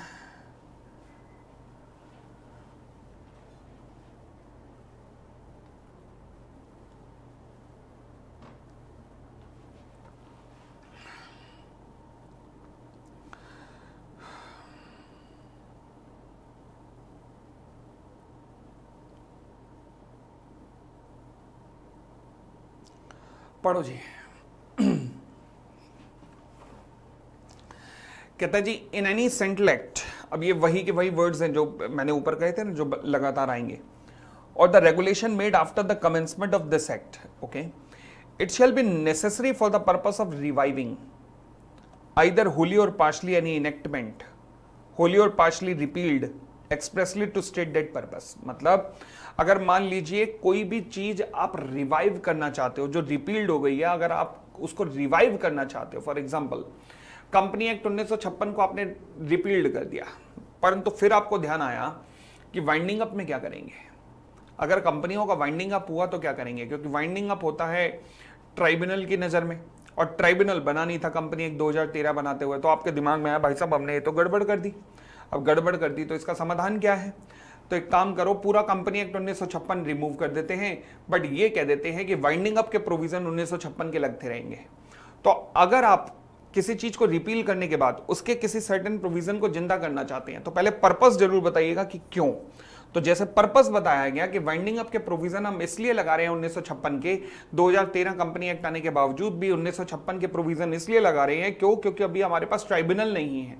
तो इसलिए 1956 में जगह जगह कोर्ट यानी कि डिस्ट्रिक्ट कोर्ट वगैरह, हाई कोर्ट वगैरह लिखा हुआ है, तो वो वही अप्लाई होगा जब तक ट्राइब्यूनल हम नहीं बना लेते। तो ये सेक्शन 7 है। फिर आता है जी सेक्शन नंबर 8। सेक्शन 8 क्या कहता है? कहता है जी ऐसा है कि मान लीजिए कोई एक्ट अगर रिपील्ड हो गया और किसी और एक्ट में बार बार उस एक्ट का रेफरेंस दिया जा रहा है। फॉर एग्जांपल कंपनी एक्ट 1956, उसमें अकाउंटिंग ईयर डिफाइन था। अब payment of bonus act company act 1956 में फाइनेंशियल ईयर डिफाइन था। अब पेमेंट ऑफ बोनस एक्ट हमारा कहता है कि accounting year, payment of bonus act कहता है accounting year in relation to a company means the year as defined under the company act 1956। अब ये पेमेंट ऑफ बोनस एक्ट मेरा कह रहा है कि अकाउंटिंग ईयर का मतलब होगा वो ईयर जो कि कंपनी एक्ट 1956 में लिखा गया है। अब 1956 तो एग्जिस्टेंस में ही नहीं है, तो वो वही कह रहा है कि अगर मान लीजिए कोई एक्ट रिपील हो चुका है परंतु किसी और एक्ट में उस रिपील्ड एक्ट का रेफरेंस आ रहा है, तो वो जो रिपील्ड एक्ट का रेफरेंस है उसे नए एक्ट के सेंस में ही लेना। फॉर एग्जांपल अगर किसी भी और एक्ट में कहीं पर भी आपको कंपनी एक्ट 1956 नजर आ जाए तो इसका मतलब है कि वो एक्ट किसकी बातें कर रहा है? 1956 की नहीं, अब 2013 के अनुसार बातें कर रहा है। ठीक है जी, ये पैरा करने की जरूरत नहीं है, बस ध्यान रखना, ये कॉन्सेप्ट समझ गए ना। और वैसे इसे मैंने काफी इजी लैंग्वेज के अंदर भी कन्वर्ट करके आपको लिखवाया हुआ है। तो मैं आप एक काम कर सकता हूं ना कि मैं अगले सेक्शन से, सेक्शन 9 से 13 से वही जो मैंने इजी लैंग्वेज में कन्वर्ट किया हुआ है, जिन बच्चों ने मेरे से क्लास नहीं भी ली हुई फिर भी इसके डिस्क्रिप्शन के अंदर वो आ रहे होंगे असाइनमेंट, तो आप उन असाइनमेंट से भी कर सकते हो। जो section 8B, 6B, 6A, 7B आप उन असाइनमेंट से भी कर सकते हो जो कि इनके डिस्क्रिप्शन के अंदर आ रहे हैं। ठीक है जी, फिलहाल ये आज हमारी जनरल क्लॉज एक्ट की पहली क्लास थी। अगली क्लास हमारी जनरल क्लॉज एक्ट की आखिरी क्लास होगी जिसके अंदर हम पूरा जनरल क्लॉज एक्ट की रिवीजन खत्म कर देंगे। मीनवाइल एक रिक्वेस्ट है कि प्लीज डेफिनेशन पे ध्यान देना है आपने, तो हो सके तो इस एक्ट में यूज हुई डेफिनेशन को प्लीज प्लीज प्लीज खुद लिख के जरूर देख लेना। अगली क्लास के अंदर हम 9 से लेकर 29 तक सारे सेक्शन खत्म करेंगे। धन्यवाद, thank you, bye bye, take care, खुश रहिए। हाँ जी, क्या हाल चाल? सब ठीक ठाक, कुशल मंगल। चले जी, जनरल क्लॉज एक्ट में हम लोग सेक्शन 8 तक की रिवीजन, सेक्शन 8 तक की रिवीजन कर चुके थे। आज हम सेक्शन 8 से आगे बढ़ना शुरू करते हैं रिवीजन में। मैंने कहा था कि एक मैं डॉक्यूमेंट्स यूज करूंगा, ये डॉक्यूमेंट आपके सामने है और ये आपको डिस्क्रिप्शन लिंक के अंदर भी मिल जाएगा। तो जिनको जनरल क्लॉज एक्ट की लैंग्वेज काफ़ी मुश्किल लगती है, याद नहीं हो पाता, तो वो इस डॉक्यूमेंट के थ्रू भी रिकॉल कर सकते हैं पूरे का पूरा जनरल क्लॉज एक्ट। इसकी ये डिस्क्रिप्शन के अंदर डॉक्यूमेंट है।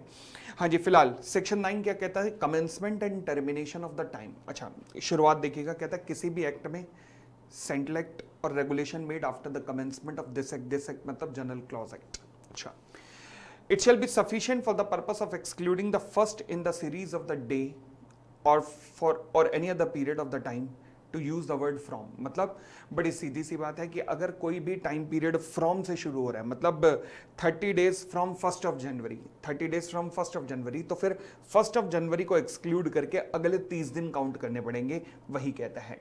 ठीक है जी, तो जब भी हम फ्रॉम से काउंटिंग करेंगे तो वो जो फ्रॉम से जहां से काउंटिंग कर रहे हैं उसको एक्सक्लूड करके बाकी काउंट करेंगे। और जब कोई वर्ड टू से एंड होगा, मतलब up to 31 January, income tax return can be submitted up to 31 January, तो इसका मतलब क्या 31 जनवरी इंक्लूसिव है? यस। तो फ्रॉम का मतलब एक्सक्लूड करो, टू का मतलब इंक्लूड करो। लास्ट पैरा पढ़िएगा, for the purpose of including the last in a series of day or any other period of time to use the word to. तो टू का मतलब इंक्लूसिव होगा और फ्रॉम का मतलब एक्सक्लूसिव होगा। ये है मेरा सेक्शन नंबर 9। ठीक है जी, ये एग्जांपल भी दे रखा है। फिर आता है मेरा सेक्शन नंबर 10, कहता है जी कंप्यूटेशन ऑफ टाइम। ओके,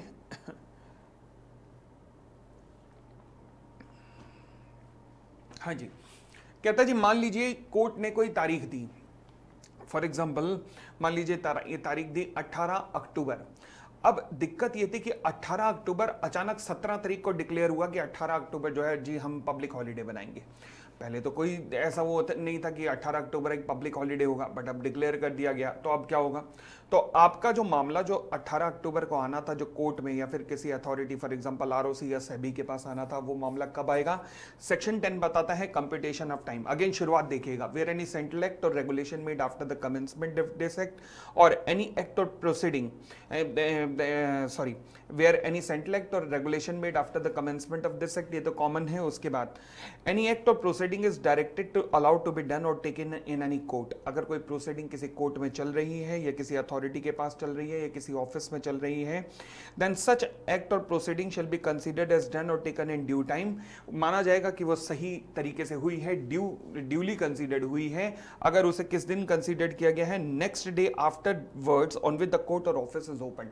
अगर मान लीजिए अचानक पब्लिक हॉलीडे आ गया और वो डिक्लेयर हो गया पब्लिक हॉलीडे और वो बंद था ऑफिस, तो उसके अगले दिन भी अगर इसे कंसीडर्ड कर लिया गया तो भी ये सही माना जाएगा कि इसे ड्यूली कंडक्ट किया गया है। ये कौन कहता है? मेरा सेक्शन नंबर 10 कहता है। आई होप कोई दिक्कत नहीं है। चले जी आगे बढ़ते हैं। फिर कहता है जी measurement of distance. Measurement of the distance का मतलब क्या है कि किसी भी डिस्टेंस को किस तरीके से मेजर किया जाएगा, ये पॉइंट इसके बारे में बताता है। कैसे मेजर करने के बारे में कैसे कहता है? कहता है जी एक देखो ऐसा है कि मान लीजिए जैसे ये लेफ्ट हैंड साइड पे मैं हूँ, ये राइट हैंड साइड पे नोरा है। नोरा ने मुझे आवाज़ लगाई पोपली क्या तुम आ सकते हो। एक तो है कि नोरा और मैं आंखों में एक दूसरे की आंखों में देख रहे हैं और वो मुझे बुला रही है कि तुम आ सकते हो। हम दोनों की दूरी 8 किलोमीटर की है। अच्छा, एक होता है कि मैं अगर कार में जाऊँ, लेफ्ट जाऊँ, फिर राइट मुड़ूँ, राइट मुड़ के फिर राइट हूँ, राइट होके फिर लेफ्ट हूँ, फिर लेफ्ट होके फिर सीधा चलूँ, फिर राइट हूँ। जैसे ये मैं जा रहा हूँ कार के ऊपर, तो वो तो डिस्टेंस ज़्यादा हो जाएगा। तो लॉ कहता है कि जब भी दो जगहों के बीच का डिस्टेंस नापा जाता है तो हमेशा स्ट्रेट लाइन में नापा जाता है। कैसे नापा जाता है? स्ट्रेट लाइन के अंदर नापा जाता है। क्लियर हो गई इतनी बात भी? तो मेजरमेंट ऑफ डिस्टेंस की बात कर रहा है। कहता है for the purpose of any central act और regulation made after the commencement of this act unless a different intention appear, जब तक कि इंटेंशन डिफरेंट ना हो तब तक कोई भी डिस्टेंस जो अपनाया जाएगा वो स्ट्रेट लाइन या हॉरिजॉन्टल प्लेन के अंदर नापा जाएगा, मतलब स्ट्रेट लाइन के अंदर नापा जाएगा। ओके फिर कहता है सेक्शन नंबर 12 बात करता है duty to be taken pro rata. Duty to be taken pro rata in an enactment. For example excise duty, import duty, export duty की अगर मैं बात करूं तो अगर मैं शुगर का एक्सपोर्ट करता हूं तो मेरे ऊपर एक्सपोर्ट ड्यूटी लगती है 1200 रुपये हर 500 किलो पर।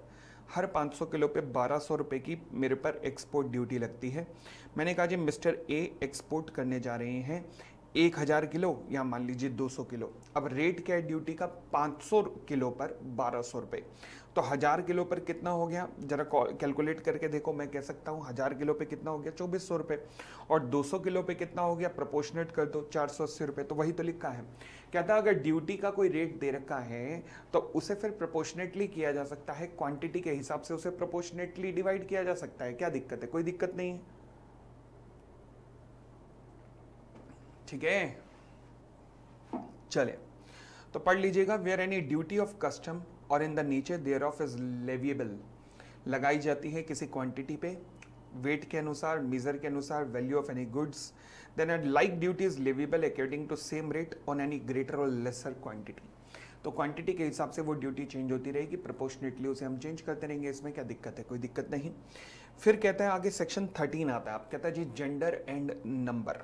ओके, जेंडर एंड नंबर का मतलब क्या है? देखो जी, जब भी कानून बनाया जाता है तो एक कन्याओं की हमेशा एक कंप्लेन रहती है कि हर जगह ही यूज हो रहा है।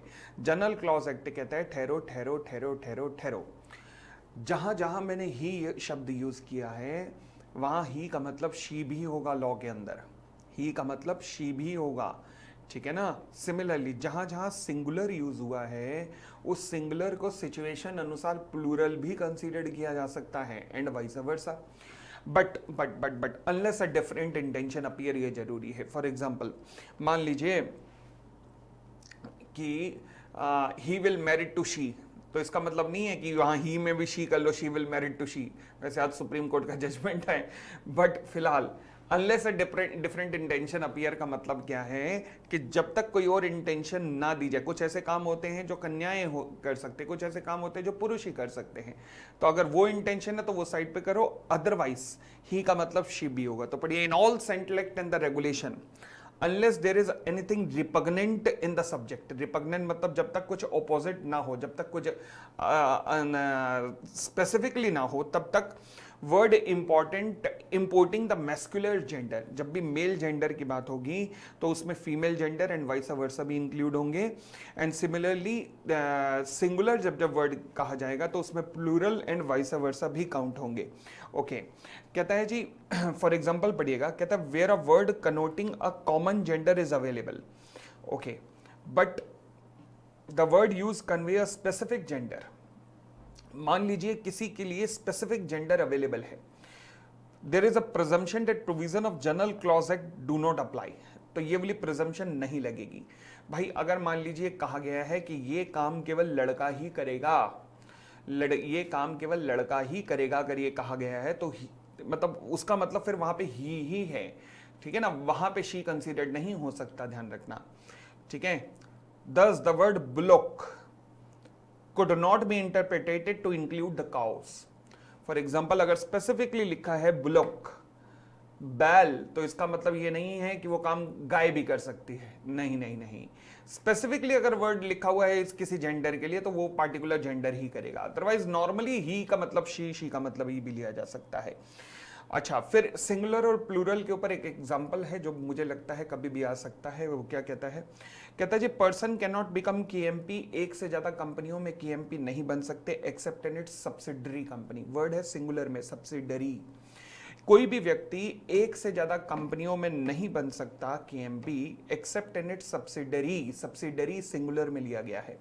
मैं कहता हूं ए लिमिटेड की 3 सब्सिडरियां हैं, S1 S2 S3। S1 limited भी सब्सिडरी है, S2 लिमिटेड भी सब्सिडरी है और S3 लिमिटेड भी सब्सिडरी है, तीनों हैं तो सब्सिडरी। यस, तो फिर राम जो कि केएमपी है, क्या वो केएमपी तीनों की तीनों में बन सकता है? यस। सेक्शन 203 का ये कहना कि a person can not become KMP in more than one company accept in it subsidiary. तो एक से ज्यादा कंपनियों में केएमपी नहीं बन सकते अपनी सब्सिडरी को छोड़कर। सब्सिडरी उन्होंने सिंगुलर में यूज किया, बट मेरी 3 सब्सिडरियां मैं तीनों में यूज कर सकता हूं। यस, क्योंकि तीनों हैं तो सब्सिडरी है ना, तो इसलिए सिंगुलर को प्लूरल भी माना जा सकता है सुविधा अनुसार, इंटरप्रिटेशन अनुसार। और आगे बढ़ते हैं। फिर कहता है जी section 14, power to be exercise from time to time. देखो जी, अगर इस सेक्शन के अंदर मतलब वेयर बाय एनी सेंटेलेक्ट और the regulation made after the commencement of this act, ये शब्द तो खून में बसा लो। ये कहते हैं कि अगर मान लीजिए कोई पावर दी गई है किसी को, फॉर एग्जांपल आरओसी के पास पावर है, फॉर एग्जांपल रीजनल डायरेक्टर के पास पावर है, या फॉर एग्जांपल सेंट्रल गवर्नमेंट के पास पावर है। अगर कोई कंपनी अपना रजिस्टर्ड ऑफिस एक स्टेट से दूसरे स्टेट में ले जाना चाहती है, सेंट्रल गवर्नमेंट की अप्रूवल चाहिए, यानी कि सेंट्रल गवर्नमेंट के पास पावर है इस चीज की। तो ये सेंट्रल गवर्नमेंट के पावर किसी एक केस के लिए है या फिर नंबर ऑफ केसेस के लिए? ऑब्वियसली नंबर ऑफ केसेस के लिए, जितने भी केसेस ऐसे आएंगे। तो वही लिखा है सेक्शन 14 में कि जब भी किसी अथॉरिटी को कोई अप्रूवल दी जाएगी, कोई पावर दी जाएगी, तो वो पावर सभी केसेस के लिए है, किसी एक पार्टिकुलर केस के लिए नहीं है। मतलब वो फ्रॉम टाइम टू टाइम ये पावर को एक्सरसाइज कर सकते हैं, ठीक है। फिर आता है जी मेरा सेक्शन नंबर 15, कहता है जी power to appoint to include power to appoint ex officio as well. अच्छा, इसका मतलब क्या होता है? एक्स ऑफिशियो का मतलब क्या होता है? फॉर एग्जाम्पल मान लीजिए मैं गवर्नमेंट ऑफ इंडिया में जॉइंट सेक्रेटरी लेवल पे हूँ। अब हुआ क्या, गवर्नमेंट ऑफ इंडिया ने कहा पोपली जी ये जो हमास और इजराइल का वॉर चल रहा है, इन्होंने कहा है कि हम दोनों ने कहा है कि हमें भारत जो है वो मीडिएटर के रूप में चाहिए, क्योंकि हमें आप पे विश्वास है। तो हम पोपली जी आपको भेजना चाहते हैं। मैं गवर्नमेंट ऑफ इंडिया का जॉइंट सेक्रेटरी हूँ, अब वहाँ मीडिएशन के लिए भी मैं जा रहा हूँ। तो क्या करूँ, गवर्नमेंट ऑफ इंडिया के जॉइंट सेक्रेटरी की पोस्ट छोड़ जाऊँ या फिर वो भी रखूँ प्लस ये एडिशनल काम भी करूँ? द आंसर इज वो रखे रह सकता हूं, ये एडिशनल काम और करूंगा, तो मतलब मेरा अपॉइंटमेंट हुआ है एक्स ऑफिशियो। एक्स ऑफिशियो का मतलब होता है कि तुम्हारे पास ऑलरेडी एक पोस्ट है बट तुम्हें एक एक्स्ट्रा डेलीगेशन और दिया जा रहा है, this is called ex officio. ठीक है जी। पढ़िएगा, अगर where any central act of the regulation a power to appoint any person, अगर मान लीजिए किसी एक्ट में या फिर किसी रेगुलेशन में पावर दी गई है किसी अथॉरिटी को कि अपॉइंट किया जाए किसी पर्सन को टू फिल एनी वैकेंसी और एग्जीक्यूट एनी फंक्शन, अगर आपके पास पावर दी गई है अपॉइंट करने की, तो फिर एनी सच अपॉइंटमेंट में be made either by the name और वर्च्यू ऑफ द ऑफिस। तो ये जो अपॉइंटमेंट है ये ऑफिस के नाम से या उस व्यक्ति के नाम से भी किया जा सकता है। For example Ramcharan Shukla, ROC Delhi, या फिर ओनली आरओसी दिल्ली, ऑफिस के नाम से या उस व्यक्ति के नाम से भी किया जा सकता है इन सच पावर। और इस पावर के अंदर किसी भी व्यक्ति को एक्स ऑफिशियो अपॉइंट करने की भी पावर है। फॉर एग्जांपल सेंट्रल गवर्नमेंट अपने किसी भी इंप्लॉय को आरओसी दिल्ली बना सकती है एक्स ऑफिशियो।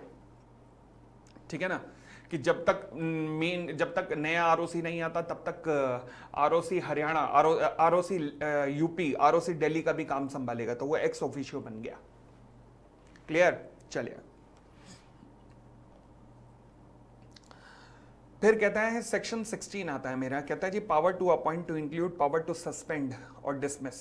मतलब हिंदी में जैसे लिखा हुआ है, जो जन्म दे सकता है वो मार भी सकता है। फॉर एग्जाम्पल, अगर सेंट्रल गवर्नमेंट के पास पावर है आरओसी को अपॉइंट करने की, तो आरओसी को रिमूव करने की पावर भी सेंट्रल गवर्नमेंट के पास होनी चाहिए। Where by any central act of the regulation made after the commencement of this act, खून में बस गई होगी ये लाइन तो आगे।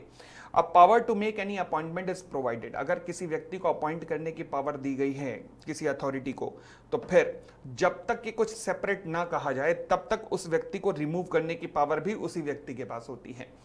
ठीक है ना, उस व्यक्ति को रिमूव करने की पावर भी उसी व्यक्ति के पास होती है जिसने उसे अपॉइंट किया है, जब तक कि डिफरेंट इंटेंशन अपीयर ना हो, जब तक कि डिफरेंट इंटेंशन अपीयर ना हो। ठीक है जी। चलिए, फिर कहता है जी आर्टिकल 229, अब ये एग्जांपल पढ़ सकते हैं, of the constitution which empower the chief justice to make the appointment of the officer of the high court. तो इसके अंदर चीफ जस्टिस के पास अगर पावर है officer of the high court को अपॉइंट करने की, तो उनके पास पावर उसे सस्पेंड करने की भी है या डिसमिस करने की भी है। एग्जाम्पल अच्छा है, लिख सकते हो क्योंकि इंस्टीट्यूट का ही एग्जाम्पल है।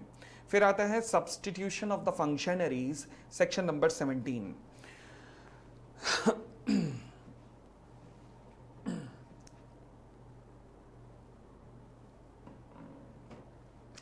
सब्सटीट्यूशन ऑफ द फंक्शनरीज,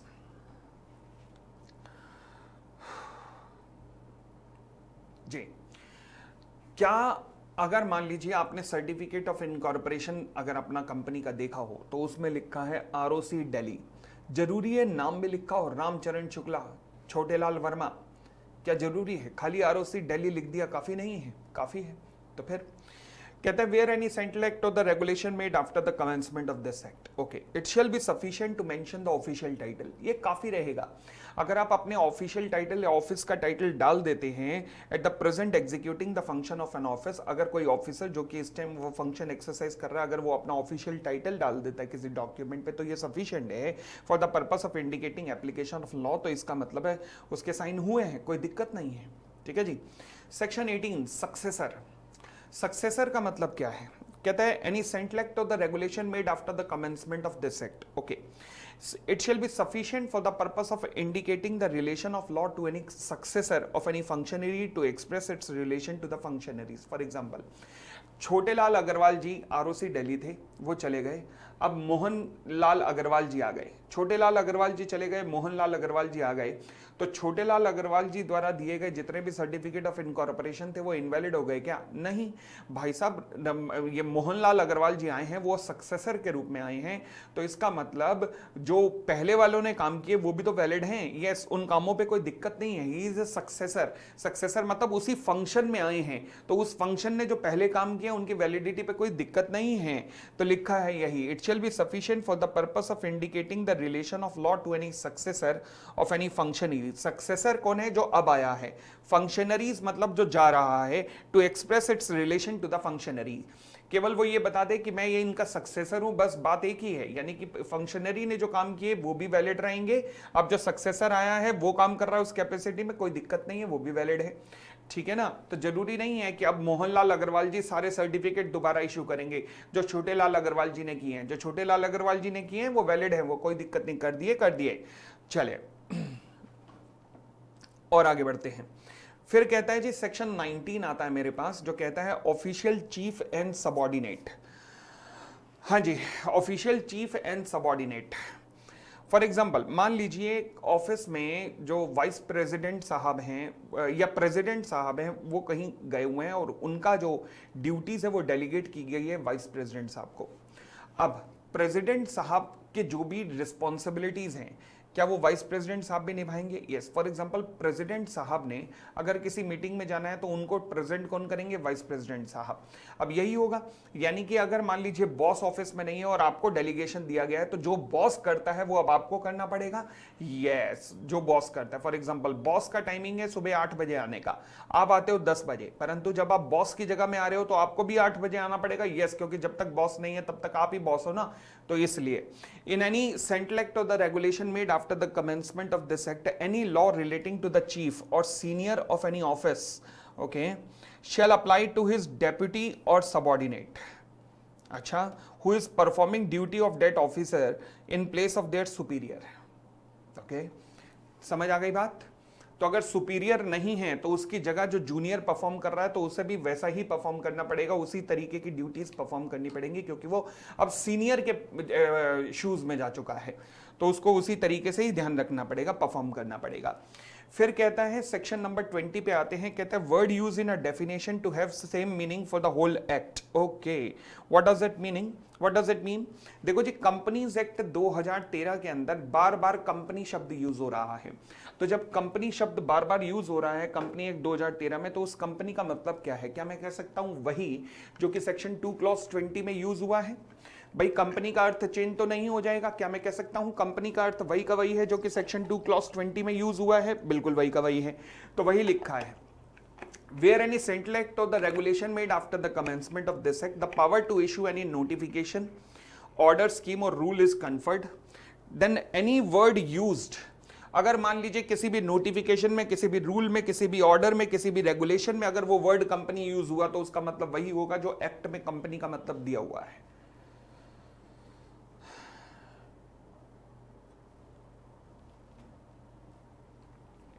ठीक है,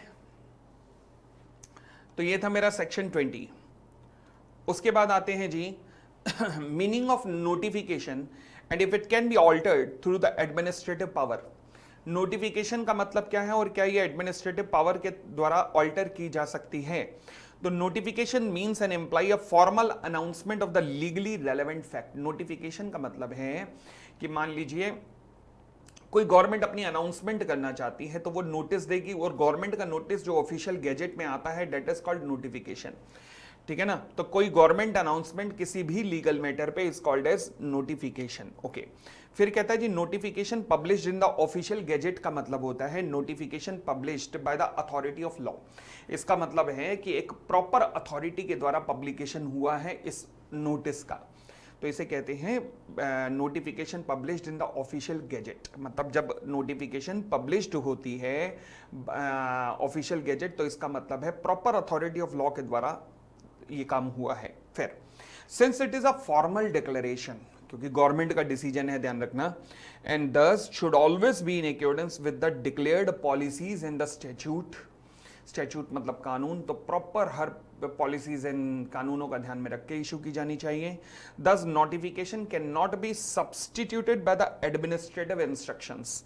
एडमिनिस्ट्रेटिव इंस्ट्रक्शन मतलब एडमिनिस्ट्रेटिव इंस्ट्रक्शन मतलब देखो नोटिफिकेशन जो है ना वो गवर्नमेंट का डिसीजन है, तो क्या गवर्नमेंट का कोई ऑफिसर उस नोटिफिकेशन को चेंज कर सकता है अपनी इच्छा से? नहीं, क्योंकि वो गवर्नमेंट का ऑर्डर है, तो कोई भी एडमिनिस्ट्रेटिव अथॉरिटी उसे ऐसे ही चेंज नहीं कर सकती है।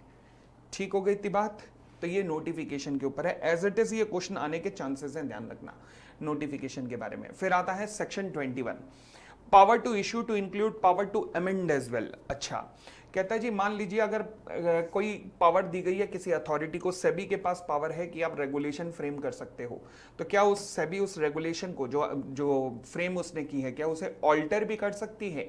यस, क्योंकि power to issue to include the power to alter as well. तो पढ़िएगा, where by any central act और regulation made after the commencement of this act a power to issue notification order rule scheme is conferred. तो इस power में power to amend और rescind, cancel, मतलब such rule notification वगैरह भी आती है।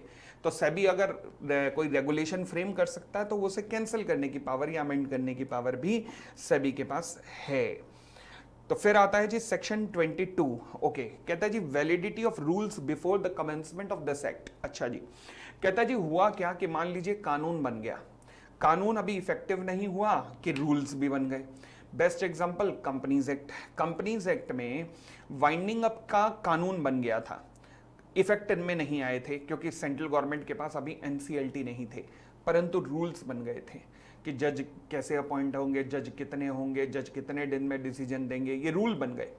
क्या वो रूल इफेक्ट में आ सकते हैं जब तक सेक्शन इफेक्ट में नहीं आए? नहीं। तो पहले सेक्शन इफेक्ट में आएंगे, बाद में उस पर रूल्स इफेक्ट में आएंगे। अगर सेक्शन इफेक्ट में नहीं आया तो रूल्स भी इफेक्ट में नहीं आएंगे। ये सेक्शन 22 कहता है where by any central act और the regulation made after the commencement of this act which is yet to come into force, जिनका एग्जिस्टेंस में आना अभी बाकी है, even after passing there of, चाहे पास हो चुके हैं, a power to frame rule with respect to court का एस्टेब्लिशमेंट, जज का अपॉइंटमेंट, जज का salary, place to be prescribe etcetera, तब तक इफेक्ट में नहीं आएगा जब तक वो एक्ट एग्जिस्टेंस में नहीं आएंगे। समझ आ गई बात? तो ये है मेरा सेक्शन नंबर 22। और आगे बढ़े, फिर उसके बाद आता है जी मेरा section number 23, procedure to frame rules oblique by laws. Procedure to frame rules oblique by laws, ये काफी बड़ा सेक्शन है, अगर आ जाए तो ध्यान रखना थोड़ा सा इसके बारे में। क्या कहता है जी मान लीजिए सेबी कोई नई रेगुलेशन फ्रेम करना चाहता है। अब सेबी अगर रेगुलेशन फ्रेम करना चाहता है तो रेगुलेशन ऐसा ही नहीं कि सुबह उठे और रेगुलेशन दोपहर को बना दी, नहीं, प्रोसीजर होता है। वो क्या है? सबसे पहला स्टेप नंबर 1, सेबी तुम्हें एक पब्लिकेशन करना पड़ेगा जिसमें तुम्हें बताना पड़ेगा कि हम इससे रिलेटेड कानून, for example issue of capital से रिलेटेड कानून बनाने जा रहे हैं, क्या आपकी कोई सजेशन या ऑब्जेक्शन है? फिर आप उसमें 15, 20, 30 दिन दोगे लोगों को ताकि वो कोई ऑब्जेक्शन या सजेशन दे सकें। स्टेप नंबर 1 होगा। उनकी ऑब्जेक्शन या सजेशन कंसीडर्ड करने के बाद स्टेप नंबर 2, रेगुलेशन को फाइनलाइज करेगा कौन? सेबी। फिर सेबी एक्ट में लिखा है कि सेबी तब तक कोई रेगुलेशन इशू नहीं कर सकता जब तक कि सेंट्रल गवर्नमेंट उस पर अपनी ओके ना कर दे। तो रेगुलेशन फाइनलाइज होने के बाद स्टेप नंबर 3 सेंट्रल गवर्नमेंट के पास जाएगी अप्रूवल के लिए। सेंट्रल गवर्नमेंट ने अप्रूवल दे दी। अब स्टेप नंबर 4, उस रेगुलेशन को दोबारा से पब्लिश किया जाएगा ताकि अब होगा जो पब्लिकेशन वो नोटिफिकेशन के रूप में इन द ऑफिशियल गैजेट आएगा, मतलब ऑफिशियल गैजेट में अंदर आएगी कि ये सेबी की नई रेगुलेशन है। अब वो इफेक्टिव डेट मानी जाएगी, इफेक्टिव यहां से मानी जाएगी। तो 2 बार पब्लिकेशन होगा। सबसे पहले स्टेप में पब्लिकेशन किस लिए? इनवाइट करने के लिए सजेशन या फिर ऑब्जेक्शन, और सबसे लास्ट में पब्लिकेशन किस लिए कि लो जी अब ये एग्जिस्टेंस में आ रही है, सेंट्रल गवर्नमेंट वगैरह से अप्रूव हो चुकी है। ठीक है जी। तो ये होगा procedure to frame the rules or by laws. ये पूरा का पूरा प्रोसीजर होगा सेक्शन नंबर 23 के अंदर। ठीक है जी। चले, उसके बाद हम आते हैं सेक्शन नंबर 24। कहता है जी validity of the order rules issued under the act repealed. Company act 1956 में जो केस लॉस थे, आपने जितने भी केस लॉस पढ़ रहे हो आप सीए इंटर के सिलेबस में, जितने भी आपने याद किए, चाहे रॉयल ब्रिटिश बैंक वर्सेस टर्कवैंड हो या फिर कोई भी रबन वर्सेस ग्रेट फिंजल कंसोलिडेटेड हो मेमोरेंडम ऑफ एसोसिएशन के अंदर, तो ये सारे के सारे केस लॉस जो हैं क्या है? क्या ये अभी आए हैं या फिर 1956 से भी पुराने जमाने में है? पुराने जमाने के हैं, ठीक है ना, परंतु आज भी इफेक्टिव है। यस, क्योंकि इनसे रिलेटेड कानून सेम चल रहा है, तो इसलिए ये आज भी इफेक्टिव है। तो वही कहता है एक्ट रिपील हो जाए इससे कोई फर्क नहीं पड़ेगा, उसके अंदर इशू हुए ऑर्डर्स हमेशा जिंदा रहेंगे जब तक कि वो कॉन्सेप्ट पूरे का पूरा ना मर जाए। फॉर एग्जांपल मैं कहता हूं जी इंडोर मैनेजमेंट का कॉन्सेप्ट ही खत्म, तो फिर केस लॉ भी खत्म हो जाएंगे। बट अगर इंडोर मैनेजमेंट का केस का कॉन्सेप्ट है तो फिर फर्क नहीं पड़ेगा कि कंपनी एक्ट 1956 है, 1913 है या 2013 है, इस बात से कोई फर्क नहीं पड़ेगा। वही लिखा है सेक्शन नंबर 24 के अंदर।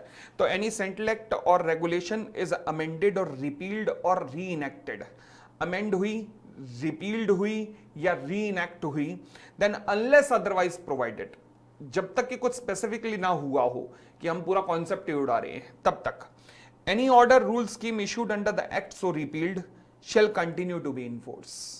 ठीक है जी, and be deem to have been issued under the provisions और रीइनेक्टेड, तो उसे माना जाएगा कि वो नए कानून के अंतर्गत भी इशू हुई है, उन्हें नए कानून के अंतर्गत भी वैलिड माना जाएगा, unless it is superseded through any order, जब तक कि इनके ऊपर कोई और ऑर्डर, रूल या स्कीम वगैरह ना आ जाए तब तक।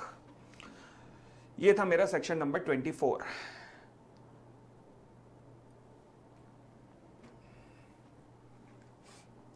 फिर आता है जी मेरा सेक्शन नंबर, अच्छा इसका एग्जांपल भी आईसीआई ने दिया हुआ, देख सकते हो। Mines act of 1923 was repealed and replaced by the mines act of 1952। Now rule made under the repealed act shall be deemed to be enforced by the virtue of this section until superseded. ठीक है, आगे 25 procedure of recovery. किसी भी act में recovery का procedure वही होगा जो कि section 63 to 70 of the Indian penal code में दिया है, and provision of the criminal procedure code in relation to issue, execution of warrant, summon issue करना रिकवरी वगैरह के लिए, for the levy of penalty shall be applicable to all fines. यानी कि recovery का प्रोसीजर, कभी भी किसी व्यक्ति से रिकवरी करनी है पैसे की, तो उसका प्रोसीजर क्या होगा, जो कि section 63 to 70 of the Indian penal code में दिया गया है। ठीक है जी, वही प्रोसीजर फॉलो होगा जब तक कि कोई स्पेसिफिकली और कोई प्रोसीजर ना दे दिया जाए। उसके बाद आता है 26 section 26 offence under more than one act. अच्छा जी, ये क्या कहना चाहता है, कहते हैं मान लीजिए आपने प्रोस्पेक्टस, मिसलीडिंग प्रोस्पेक्टस इशू किया, तो मिसलीडिंग प्रोस्पेक्टस इशू करना फ्रॉड होता है। अब फ्रॉड कॉन्ट्रैक्ट एक्ट में भी पढ़ा था आपने, और फ्रॉड कंपनीज एक्ट के अंदर भी यहां पर पढ़ रहे हो, 447 सेक्शन है कंपनीज एक्ट का। ठीक है, और फ्रॉड वहां पे भी सीए फाउंडेशन में भी पढ़ा था। तो अब क्योंकि ऑफेंस एक हुआ, सजा दो एक्ट में है, कॉन्ट्रैक्ट एक्ट में भी सजा है और कंपनीज एक्ट में भी सजा है, तो कौन सी सजा मिलेगी, दोनों में से जो ज्यादा बड़ी हो, जो ज्यादा छोटी हो, या दोनों को मिलाकर। तो वही कहता है offence under more than one act के बारे में, कि अगर कोई एक्ट ऐसा हुआ है, ऑफेंस ऐसा हुआ है जो कि दो या दो से ज्यादा एक्ट में पनिशेबल है, तो ऑफेंडर जो है वो प्रोसिक्यूटेड होगा, मतलब पनिशेबल होगा एक एक्ट के अंदर, बट दो के अंदर नहीं। एक के अंदर पनिशेबल होगा, दो के अंदर नहीं। तो मतलब ऑब्वियसली एक में 10 साल की सजा और एक में 8 साल की सजा है, तो मतलब मैं 10 साल की सजा दे दूंगा बस, तो विच एवर इज हायर हो जाएगा नॉर्मली। ठीक है ना, बट प्लस नहीं करूंगा दोनों को। सेक्शन नंबर 27, न जाने मुझे ये क्यों लग रहा है कि इस बार बहुत ज्यादा इंपॉर्टेंट ये बनता है, सर्विस बाय द पोस्ट। ये जो आपकी लिस्ट ऑफ इंपॉर्टेंट क्वेश्चन की डिस्कशन में अब शुरू करने वाला हूँ आजकल में, और जहाँ 100 क्वेश्चन की डिस्कशन शुरू करनी है, वहाँ पे ये जो सेक्शन 27 से रिलेटेड बहुत सारे क्वेश्चन डाले हैं मैंने, तो ध्यान से देखना। जिन्होंने भी लिस्ट ऑफ इम्पॉर्टेंट क्वेश्चन लिए ना, उन सब के वहाँ पर मेल पर वीडियो आ जाएगी उसकी, लिस्ट ऑफ इम्पॉर्टेंट क्वेश्चन की, तो आप देख सकते हैं। ठीक है, चलिए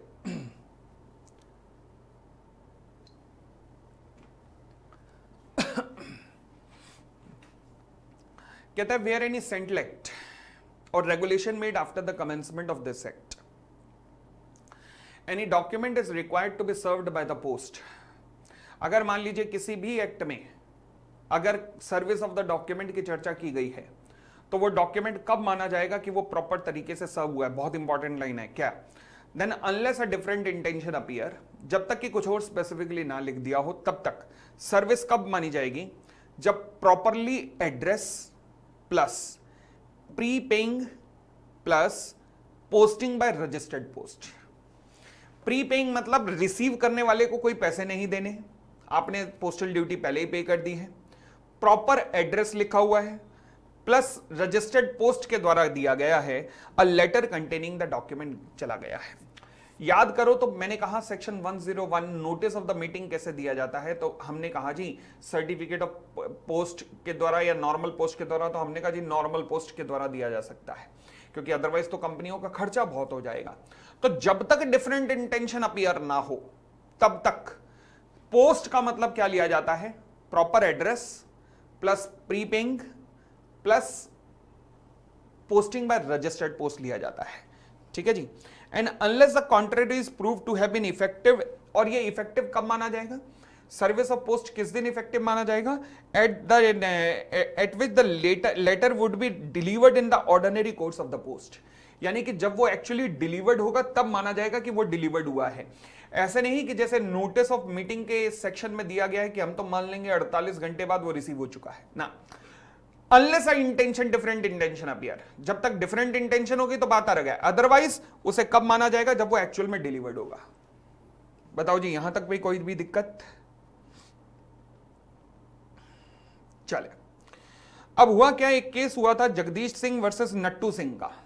अब इस केस में क्या हुआ था, नोटिस सर्व हुआ, बट जो टेनेंट था वो नोटिस जो है रिसीव करने से उसने एक्सेप्ट कर लिया था, टेनेंट जो था उसने एक्सेप्ट करने से मना कर दिया था और नोटिस आ गया था। सुप्रीम कोर्ट ने कहा मैं इसे वैलिड डिलीवरी मानूंगा। Jagdish Singh versus Nattu Singh case law important है, ध्यान रखना। सुप्रीम कोर्ट ने कहा where a notice is sent to the landlord by the registered post and the same is return by the tenant with the endorsement of refusal, उसने कह दिया कि मैं एक्सेप्ट नहीं कर रहा हूं, then it shall be presumed that the notice has been duly served. Jagdish Singh versus Nattu Singh. फिर कहता है साइटेशन ऑफ इनेक्टमेंट। अच्छा, फॉर एग्जाम्पल अगर आपको याद हो, एक सेक्शन याद हो शेयर्स के चैप्टर के अंदर आप लोगों ने किया था कि जब भी कंपनी डिफरेंशियल वोटिंग राइट्स वाले शेयर्स इशू करती है तो कुछ कानूनों का पालन करना पड़ता है। कौन कौन से कानून? FEMA plus SEBI plus RBI plus SCRA, ये 4 कानून वहां लिखे थे अगर आपको याद हो तो। ओके, अब मुझे बताओ फेमा तो बहुत बड़ा है, तो फेमा के आपको लिखने चाहिए थे ना, फेमा के सेक्शन इनका इनका उनका उनका इनका पालन करना पड़ेगा। ऐसे सेबी भी, ऐसा नहीं लिखना चाहिए था। लॉ कहता ना, हमें इतना ज्यादा घुस के नहीं बताना कि जब भी किसी कानून का रेफरेंस देना है केवल उस कानून का नाम आ जाएगा बस काफी है। अब आपको खुद देखना है उस वो एक्ट में कौन कौन से रेलेवेंट सेक्शन अप्लाई हो रहे हैं जिनका पालन आपको करना है, बट इस एक्ट में तो हम केवल उसका नाम लिख देंगे। फॉर एग्जांपल जब मैं कहता हूं कि डिफरेंशियल इक्विटी के लिए फेमा के नियमों का पालन करना है, तो अब आपको बाद में फेमा में देखना पड़ेगा कि कौन कौन से नियम लग रहे हैं, बट कंपनीज एक्ट में लिख दिया बस फेमा, बस दैट्स इट। कंपनीज एक्ट में लिख दिया सेबी, दैट्स इट। अब सेबी के कौन कौन से नियम लग रहे हैं ये और बात है देखने वाली, ठीक है। तो any central act of the regulation और रूल और documents, any enactment may be cited by reference to the title और short name FEMA or by reference to the number and year thereof, FEMA 1999. And any provision in the enactment may be cited by reference to the section or subsection of the enactment wherein such provision is contained. मतलब आप खाली section का भी reference दे सकते हो, मगर आपको पूरे का पूरा सेक्शन देने की जरूरत नहीं है। पूरा सेक्शन में क्या लिखा है या मेंशन करने की जरूरत नहीं है। आप खाली ये भी लिख सकते हो कि सेक्शन 8 ऑफ द फेमा, बस दैट्स इट। या फिर खाली फेमा भी लिख सकते हो, कोई दिक्कत नहीं है। क्लियर? चलिए, ये वही एग्जांपल दिया हुआ equity share with the DVR का। आगे बढ़ते हैं। सेक्शन 29 कहता है validity of the enactment already in existence prior to this act. हाँ जी, कहता है जी अगर मान लीजिए इस एक्ट से पहले ही कोई एक्ट एग्जिस्टेंस में था,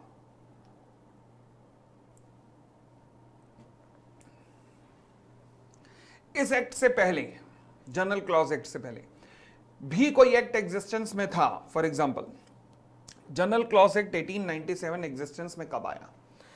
इसकी ओरिजिनल डेट थी 3 जनवरी 1868, फिर 1887 में अमेंड हुआ, फिर बाद में 1897 में अमेंड हुआ लास्ट, बट इसकी ओरिजिनलिटी वाली डेट थी 1868।